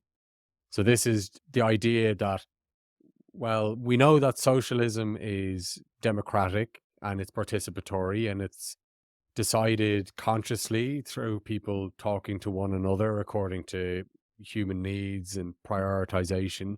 And so we'll just apply that to everything. And in the case of that clip that you're talking about, but this occurs again and again in many contexts. When it comes to any question, we'll just say, well, people will decide. People will talk about it. If Tony wants a PlayStation 5, he'll talk to his fellow workers and people in the community, and we'll all get together and have a discussion about what different people want, and somehow we'll come to a conclusion. Now, this isn't a good answer. I think a lot of people don't want that burden also of the responsibility to decide on all these things. I mean, just think of friend groups. Sometimes when you have, I notice the larger the friend group and where everyone has to decide, it gets more annoying because it's like no one knows what to do. And I think on a practical level, a lot of us know that. So that's why I tend to be kind of a little skeptical when it comes to like voting on like things that are, I think, bureaucratic in nature. I mean, so this is not the solution. Okay, everybody talking about everything. Now, I mean, in the literature on post-capitalism, which is ever expanding and improving, this isn't the kind of proposal which is taken seriously and discussed, which is why, I mean, it would be great if we could, as a movement as a whole, the left, we could engage with this stuff more. So, on the one hand, participation is really important. On the other hand, what should that actually mean in practice? Let's say talking about participatory economics, just to pick one. So Paracon, okay, this particular model. People don't get together and discuss who should get a PlayStation 5. What happens is there's a plan for what will be produced for the year, okay? And through this annual planning procedure. And what happens is people go to shops. You can call them distribution centers if you prefer. But people go to shops with something that we would recognize as money and will purchase a PlayStation 5 out of their income, which they get from work or stipends for special needs or universal basic income. So in the main proposals for post-capitalist society, this isn't how that question would be answered, just to deal with that. And that's the same of towards a new socialism, people get labor tokens and Potvines model, etc. In general, there's a broader question, though, of participation and what is the role of that. And so I can address that broader question if you'd like. This is a broad question, so I'll speak in general terms, I suppose. The one thing that I want to begin with, though, is by saying that socialism is not capitalism. And it's really important to recognize that things will not work the same. We live in a society where people are very disengaged. We're all very disengaged structurally from what happens. There are huge decisions about the world that we live in, huge decisions that affect us on multiple levels, which we have little to no say over. And this is something which should change. Okay, the level of participation in decision making should be much greater. And I think often there's a criticism, and it comes from the market socialist tendency, is to, I would say, overemphasize the issue of excessive participation, and which comes, I think, from, it can come from quite an anti-democratic place. It can come also from a very intelligent, practical place as well. There's a balance to be made here. But I want to start off by saying we shouldn't be afraid of people taking time to actually be citizens. Socialism is not a society where we sit back and let all the decisions be made by some faraway officials, or we let decisions be made atomistically just by market systems. However, there's nuance. We don't want to be spending 5 hours a day discussing how many oranges Tony should get. Okay, like there has to be some kind of economizing on time and a prioritization of where participation matters most. So that's the basic framing of the issue. I mean, I can go into it more, but what I'd say is where you start is you start by people participate where they most where they are. So you would participate in your workplace a lot because you're there and it affects you a lot. When your workers' council, people will participate a lot in the political system about very important things. You mentioned something very important there, which is the workers' councils, because that's something people like to throw around, especially communists. Like sometimes they'll say, well, instead of the Soviet system, we have workers' councils, which Soviets were just workers' councils, but Soviet system is obviously different from what so-called council communists advocate for, and libertarian socialists often advocate for a form of councilism sometimes too. I mean, a lot of people throw these terms around. I think there's actually a lot of confusion as to what these actually are, and especially in today's world, what they would mean. Like, so what is, for the layman, what is like a workers' council, and how do they fit into the process of democratic planning? Okay, so when we're talking about workers' council, we could think about this as you're effectively talking about a worker co-op. So you're talking about, there's various different ways this can be implemented, but you're effectively talking about the governance of the enterprise done by the people who actually work there on a basis of equality. So, for example, it could be every member of the enterprise has one vote in the workers' council, making decisions over things like the constitution of the enterprise, major strategic decisions about investment, product lines, in decisions about income, the division of labor. This is what we mean by a workers' council. It's democratic governance of an enterprise by the people who actually work there. Is this okay? Does that answer the question? Or would you like me to say more?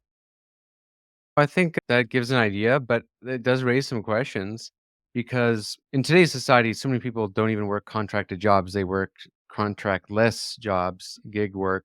Assuming in a socialist economy, perhaps, does work become contracted?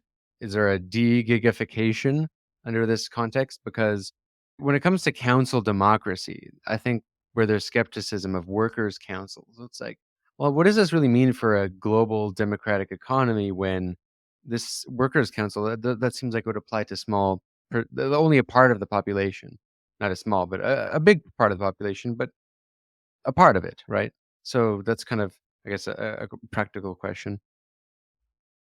Sure, that's a good question. So I suppose the thing is this, you have to take multiple approaches to organizing society and realize that there isn't one template. Like, for example, everything in society, like everybody works in the formal economy in an enterprise with 500 people, and we just think about organizing things like that. There's also, as you mentioned, there are all sorts of cases. There are people who are freelancers.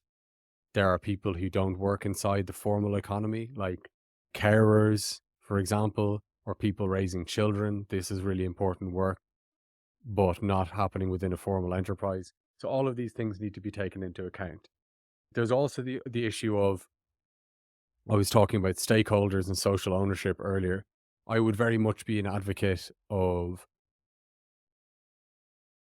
having full stakeholder governance and control over decisions. So rather than, for example, only formal workers. So, for example, workers in an enterprise, so people who work in an enterprise. So let's say there is a furniture factory. It's always the example that I give, okay? The people who work there producing chairs, tables, etc., they're very important stakeholders, but they're not the only stakeholders. There are also, for example, consumers or people in the community who are affected by the traffic and fumes and so forth. So the point I'm making here is that worker councils and control by people in this role as workers in a particular enterprise is very important, but it's not the only thing. It's not completely sufficient to have social ownership. But on the issue of, on the other hand, it's very important to have substantial worker control. You need to have democratic governance within an enterprise. You need to have workers deciding the vast majority of the decisions, certainly things, the organization of the enterprise day to day, things like working conditions. So if you could maybe come in again and just in terms of the follow up on the things I haven't addressed, you're raising skepticism about whether this could scale to a certain level or what?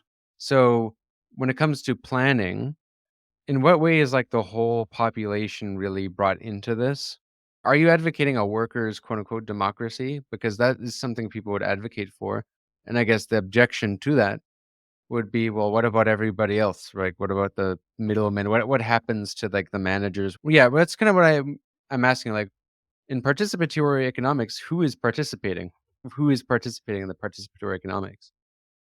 This is a really good question, and I very much agree with the thrust of what you're saying. So, what I would say is this raises an important issue, which is the relation between the so called economy and politics.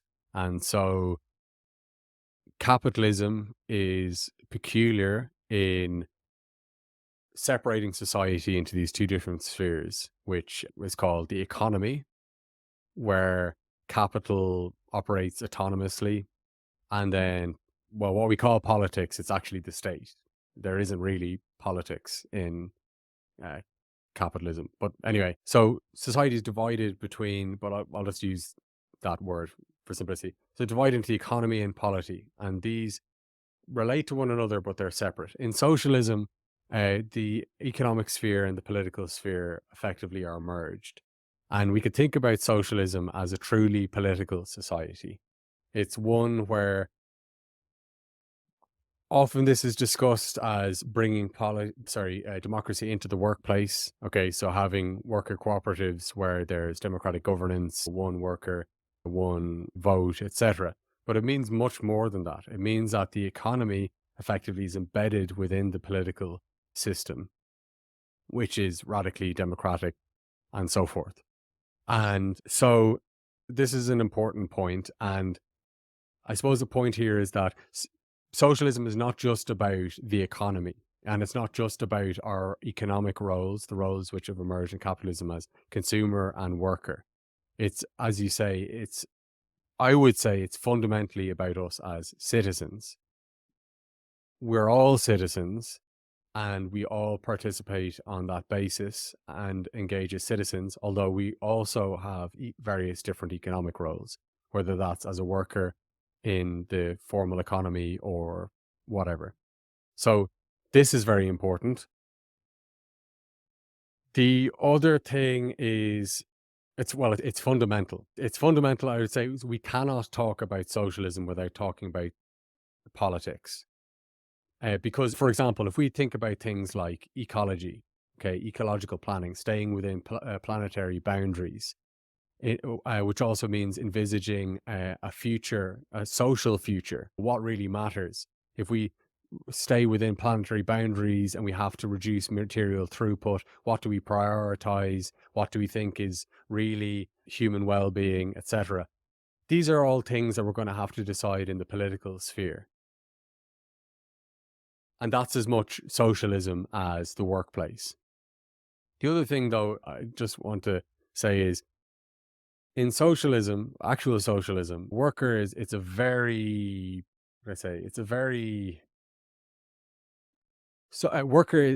indistinct role. Okay. The vast majority of people are going to be workers. It's just people in workplaces. These are workers. Okay. Producers. Now, you introduced the point there about managers. This is a very important point. So socialism should be a classless society. One of the debates is around a third class between capital and labor. This is something which is emphasized heavily in Paracon, for example.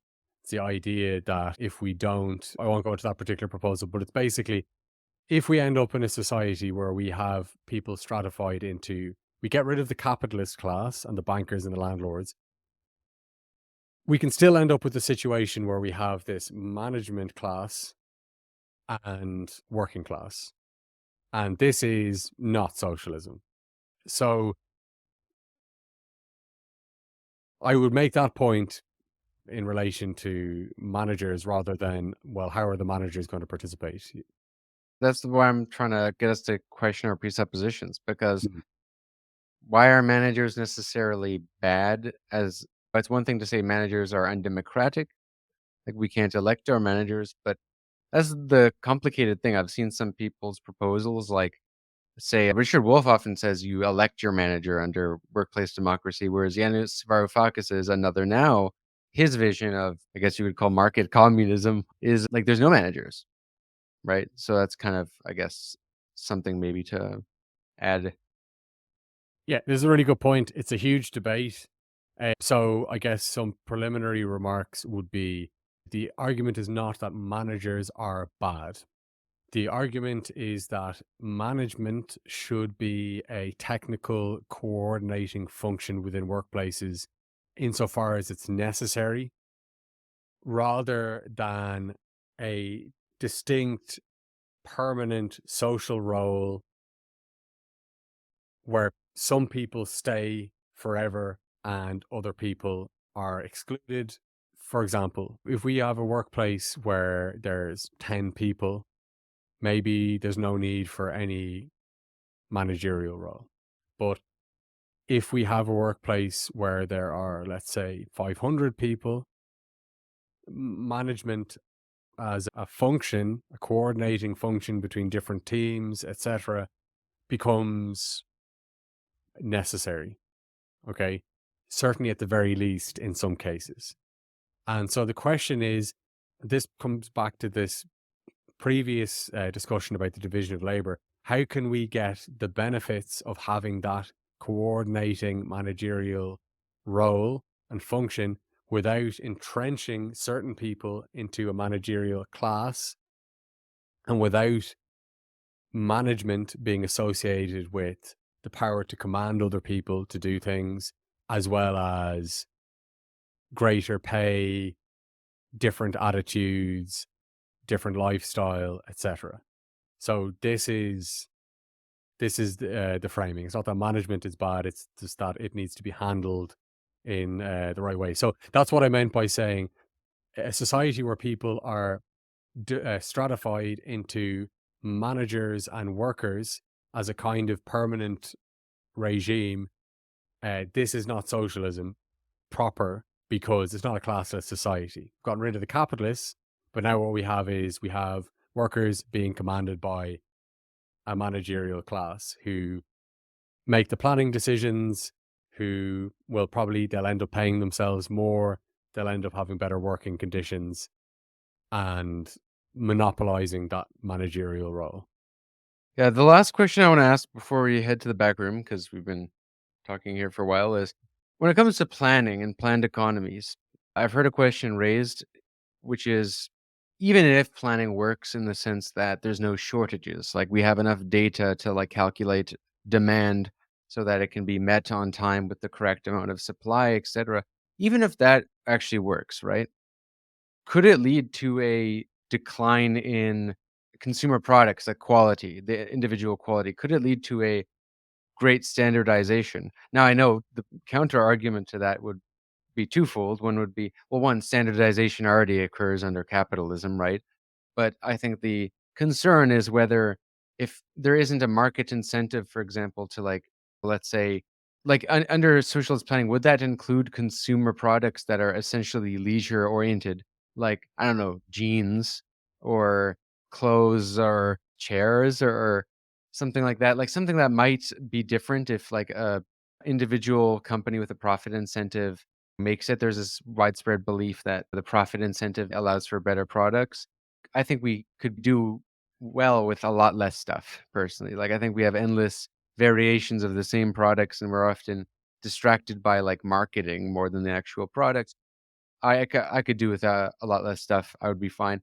But I see how people reacted during COVID, and with the slightest inflation, when their like flavor of pizza isn't available, people freak the fuck out.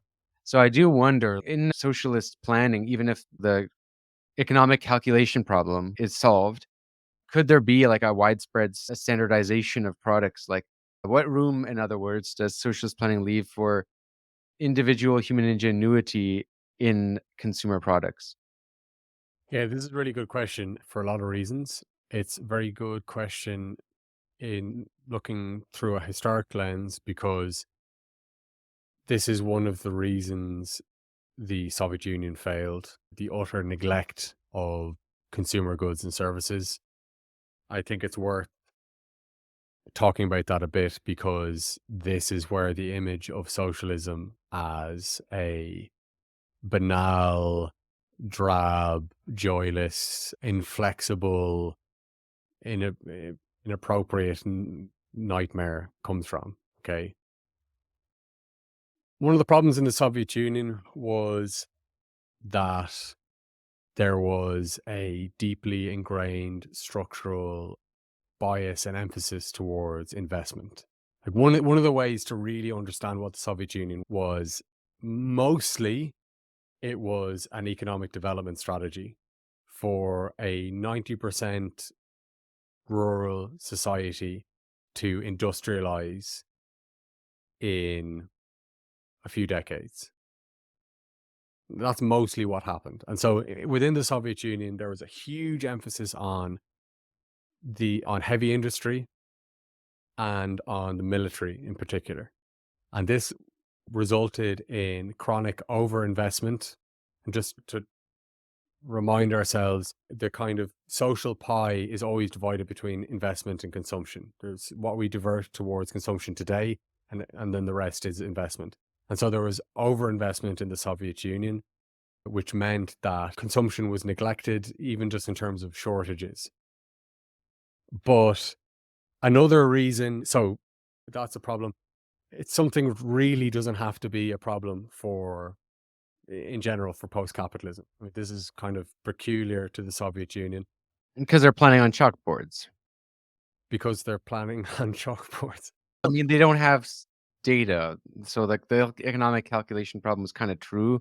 But, like, there was no famines in the Soviet Union after World War II. Like, and in socialist countries, like the Eastern Europe bloc, no, I'm not including China as a little different case, different level of development.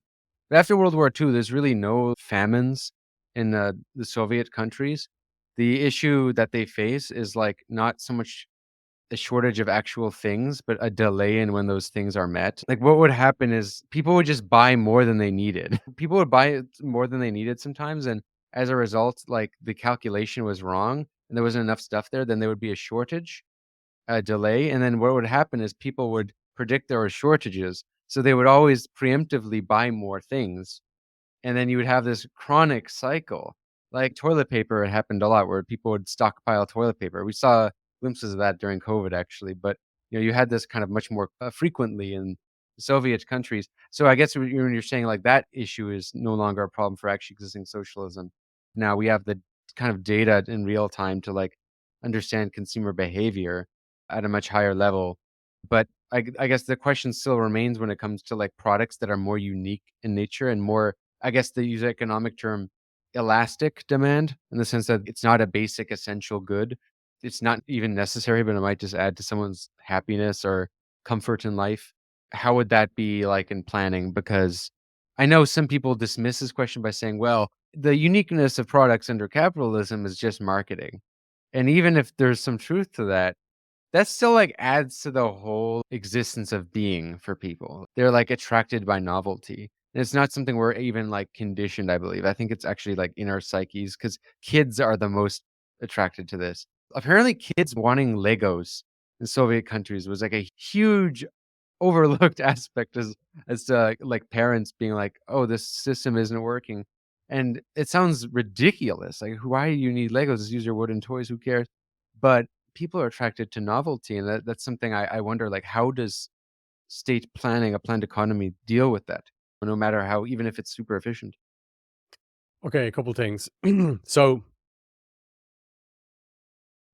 the point that I was making, but there's other points, is that in the Soviet Union there was a focus on industry, investing in particularly in heavy industry and the military, and that meant that the consumer goods sector was neglected. It was neglected in terms of the resources that were put into it. It was neglected in terms of just how important it was considered. But the other thing is that there weren't appropriate feedback mechanisms. So going into what there should be, talking more positively. To be clear, doesn't mean the state. For me, socialism is not state ownership and state planning. It's it's a third thing. Okay, it is, we could think about it as non-state polity or society. That's a whole other discussion. Depends what we mean by state. Some people have a generic definition of the state. The state is kind of the collective body which enforces decisions over a territory, or this is where we make democratic decisions. I've got a more specialized or specific definition of the state as an over centralized bureaucratic system. But this, I think, is important. But in terms of consumption, so the thing is this, right? You mentioned, do we want to have these incredibly elaborate consumer lifestyles with regard to ecology, or just with regard to human well-being? Is this what actually makes us happy? Sure, these are really important questions. Let's just put this to the side for the moment. There's no reason that socialism must be have less diversity, less quality of consumer goods than capitalism. In fact, it should be better. Now, maybe there won't be 200 different versions of washing powder and things like this, but there's no contradiction between socialism and having high quality consumer goods and services, right? And I think this is, well, this is a historical product. A lot of it comes from the Soviet Union. Okay, so some more on this. People should be able to choose where they obtain goods and services.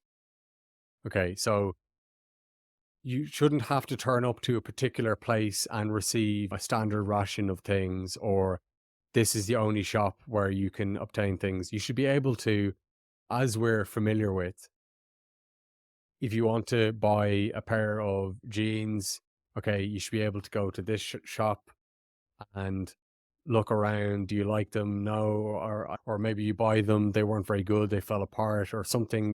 Okay, you can go somewhere else. Would stuff like this basically be individual producers, like firms, and then they kind of sell it on what is essentially a sort of collective public monopoly? Because the way I've sort of envisioned this is already you're getting a kind of monopoly of these distribution centers, like all in one, like companies like Amazon and Walmart and stuff like that. So I wonder if these become so big, they essentially become something that could just be like absorbed into the state or something. And they become like publicly owned, but the people selling the products on Amazon, right, that they would be selling, like they're not all made by Amazon. They're usually made by all kind of different individual firms, right? So would it be like these worker cooperative firms selling on like Amazon, which is a publicly owned thing, or like whatever it is? because I also think about it with restaurants too, is we obviously have restaurants under socialism. Well, there's some people think, no, that we can get into that. We definitely do, yes. Right. But like maybe the meat supply would come from a sort of like publicly owned firms or something. Like they get kind of like the meat, eggs, basically like the raw materials essentially from this public, and but the product that is requires human ingenuity, right? That matters if it's kind of private, is sort of like how you make the food, the actual like recipes and all that. That's the individual touches. I guess the relation between like the public plan and the private firms, because private firms would be on a market essentially, wouldn't they? Yeah, well, there are no private firms in socialism, I would say. Yeah. But, what do we mean by this? So there are different approaches to this question. Okay. So, for example, you have like towards the new socialism and Paracon, participatory economy. These are both examples of proposals where there's comprehensive planning. So basically, everything is planned within this unified process, like every good and service that's going to be produced effectively. That's one approach to planning. And then there's another approach to planning, which is that the purpose of planning is more about managing the capacity of society, of staying within constraints and changing the productive capacity. So you can, for example, you could think about that as planning ecological limits or planning the capacity of a factory to produce enough chairs and to respond flexibly as production occurs and demand pulls on that. So there are different perspectives on this, and all of these perspectives have different implications. So there's different aspects to this. You don't need to have some kind of central body telling firms, like individual enterprises, what to do and how much to produce. This is what you're talking about with private or individual enterprises. Addressing the issue of consumer goods in general, there's a couple things to take into account here. The first is it depends on our perspective on motivation. So again, I mentioned without explanation this self-determination theory, which I don't have time to go into, but basically the most scientifically validated understanding of human nature is that motivation is something that humans have innately by our nature. It's not something that has to be instilled on us from the outside. And the point there being that people don't have to be forced to produce high quality goods and services or things which people like. This is something that we can all understand, and we can do this without being either commanded to do it by a central planning agency or a manager, or being incentivized by the prospect of higher pay. However, there's a very important issue, which is that there do have to be appropriate feedback mechanisms. So there has to be some kind of feedback mechanism between consumers and the enterprise. And the most important thing is this: you cannot have a situation where there is chronic dissatisfaction of consumers perpetuating itself. So you can't have, for example, an enterprise just repeatedly, let's say it's a furniture factory, producing chairs which nobody wants. They're ugly, they're poor quality, they're uncomfortable, they're too expensive, etc. This situation cannot just continue in perpetuity. There has to be a feedback mechanism where something changes. And so the question is, how do you achieve this? So there are many ways to achieve this. The main point, so I'm trying to speak generally now rather than a particular model. The main point is that enterprises which chronically dissatisfy their users, whether it's other enterprises or its final consumers, should either experience some kind of intervention from institutions, from society, where maybe workers from other enterprises which are successful within that sector come over and work effectively like a socialist management consultancy and give them a helping hand in actually improving things. But in the ultimate case where those changes are not made, those enterprises need to be wound down or need to shift into a different line of production or something. This is the most important thing, is that the reproduction of enterprises is socially controlled so that there is a satisfaction of users and different constraints and so on. Okay, so for example, one way to think about this would be an evaluation of consumer satisfaction. I mean, you could take sales in money terms or labor time terms as one index of this. You could also use reviews from people like we're used to, okay? Or you could ask people directly, issuing a consumer satisfaction index or something.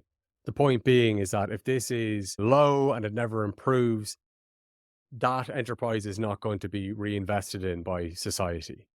You're not going to allow faulty enterprises to grow. You're certainly not going to let them grow.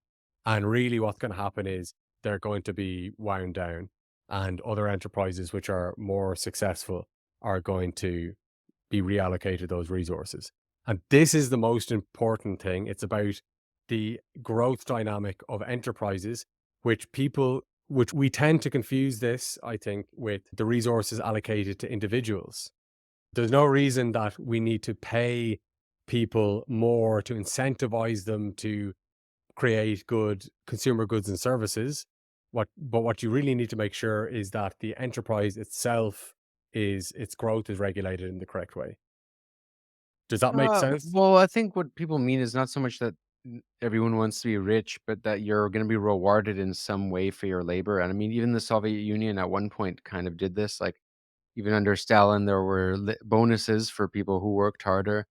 And I think on a practical, instinctual level, people kind of think, well, let's say we work on a collective farm. This is a notorious thing that economists love to critique about collective farms, is that when it's not really your quote unquote property, you don't feel like contributing and giving it your all. When it's yours, or at least it's like something we all own, like, because that's the thing. If we own it together, it's still like us who own it, right? This farm, we are more likely to like give it our all as opposed to something that's just like public property. We'll do the bare minimum. That's the sort of perception. Yeah, and I think there's some truth to it. I mean, because just like at the numbers in China, like you could maybe say this is a data problem, perhaps, but there, like collective farming doesn't have the best legacy in the Soviet Union or China.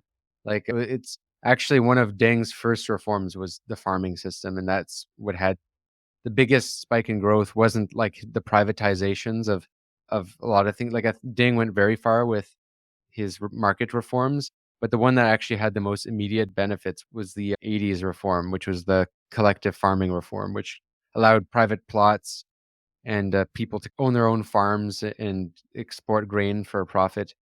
And like it just made productivity a lot better.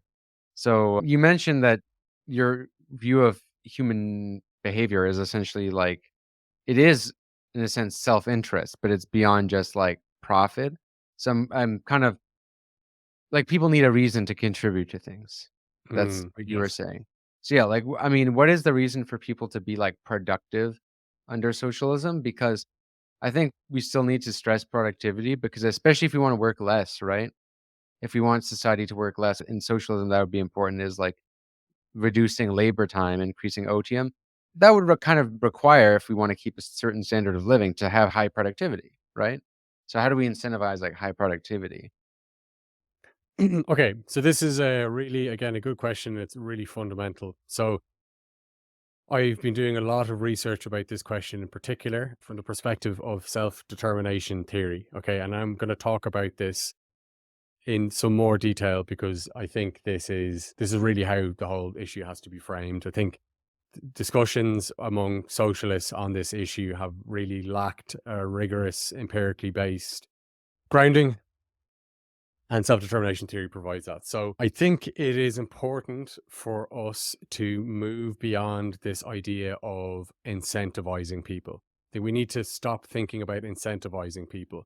Incentivizing people is effectively, it's basically making people do what they don't want to do through the carrot and the stick. Now, before I say more, I want to say the issues that you raise are very important. These aren't things that I dismiss. Part of my motivation in delving into this question and in mastering self-determination theory, etc., is that I think that socialist approaches to this issue have been quite ineffective. As I referred to earlier, this idea of the distinction between moral and material incentives is anything to do with getting paid, even if it's everybody getting paid the same, or anything that benefits me specifically, rather than moral incentives, which is about just this desire to be altruistic and help society. And in socialism, we're always moving towards moral incentives where I'm not caring about myself and it's just that I want to benefit other people. Okay, this is a really crude way of thinking about things. So, without going through all of self-determination theory, so yeah, the collective farms really didn't work. One of the problems was this: people could not engage in their work in an autonomous way. And I mean autonomous in a specific sense, coming from self-determination theory. So I'll introduce these concepts.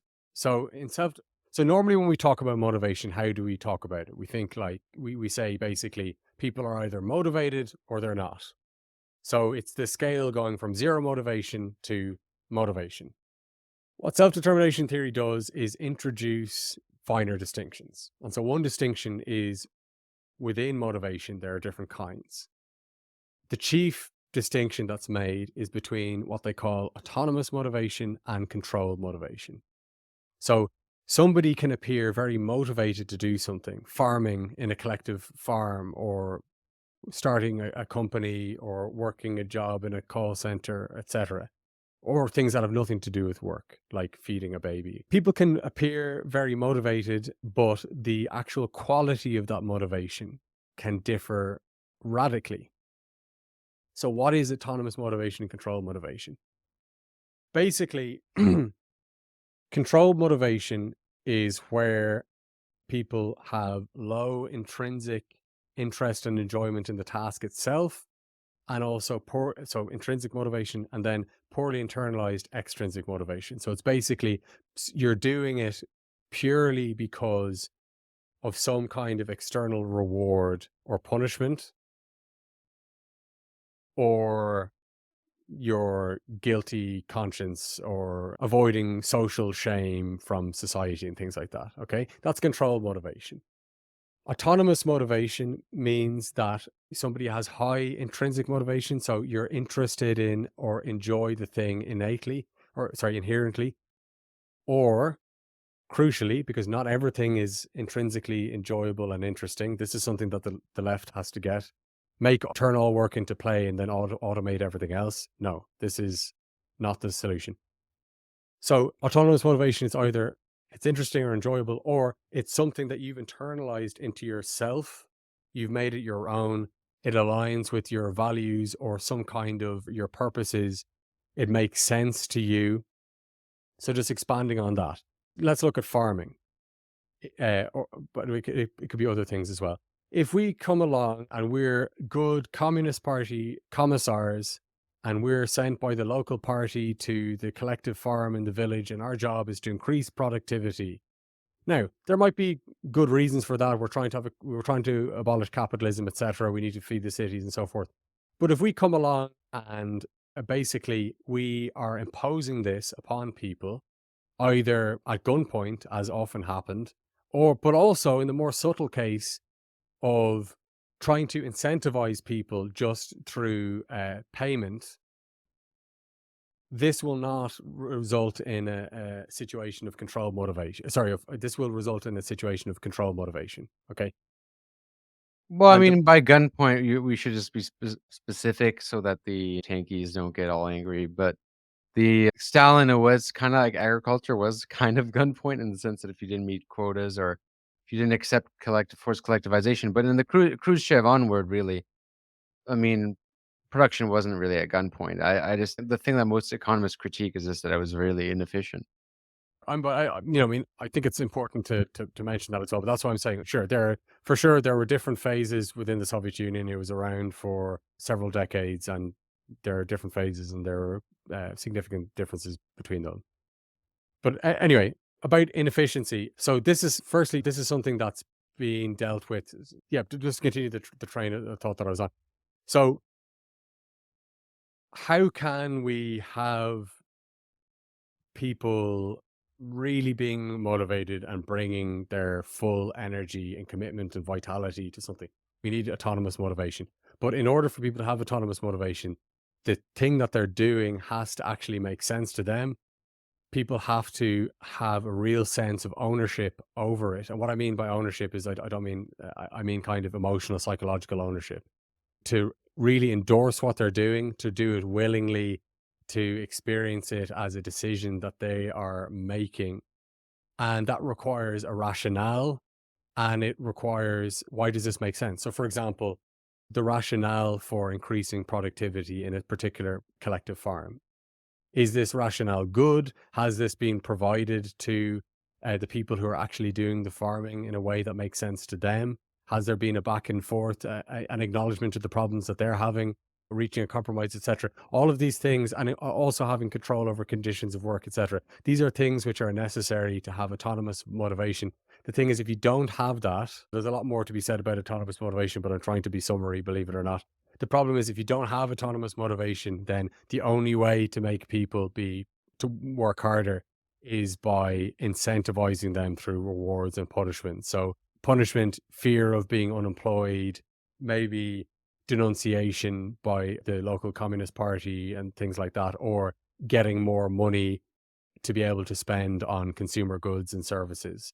And the thing is, if you try to have a society which is not market-based, which is not capitalist, which wants people to be radically equal, if you have controlled motivation, you're going to end up with low productivity and low inefficiency, because people are not experiencing the work process as their own. They're waiting for the carrot and the stick, but there is no carrot. So therefore people just become apathetic and do the bare minimum. This is the main answer to this, I think. That's well said. And we could spend a lot of time discussing this, but Yeah. it's a very difficult topic. I wasn't exactly sure how to approach it because it's such a big topic. Perhaps we can in the future discuss more specific aspects of planning. But really, the objective I had with this episode was merely to kind of give a skeleton key into like the world of planning, and to really just encourage people to like listen to your stuff and think about these questions more. So that's what I want to do. And I commend you for like trying to broach these questions. I wish I would have come in with better, more specific questions, but yeah, it's a difficult topic, and you've taken a little break from the media scene. I really can't wait till you start doing pods again. That'd be nice when Bright Age Beyond is relaunched. But yeah, without further ado, if we have time, we'll get into the back room and talk about socialism and democracy.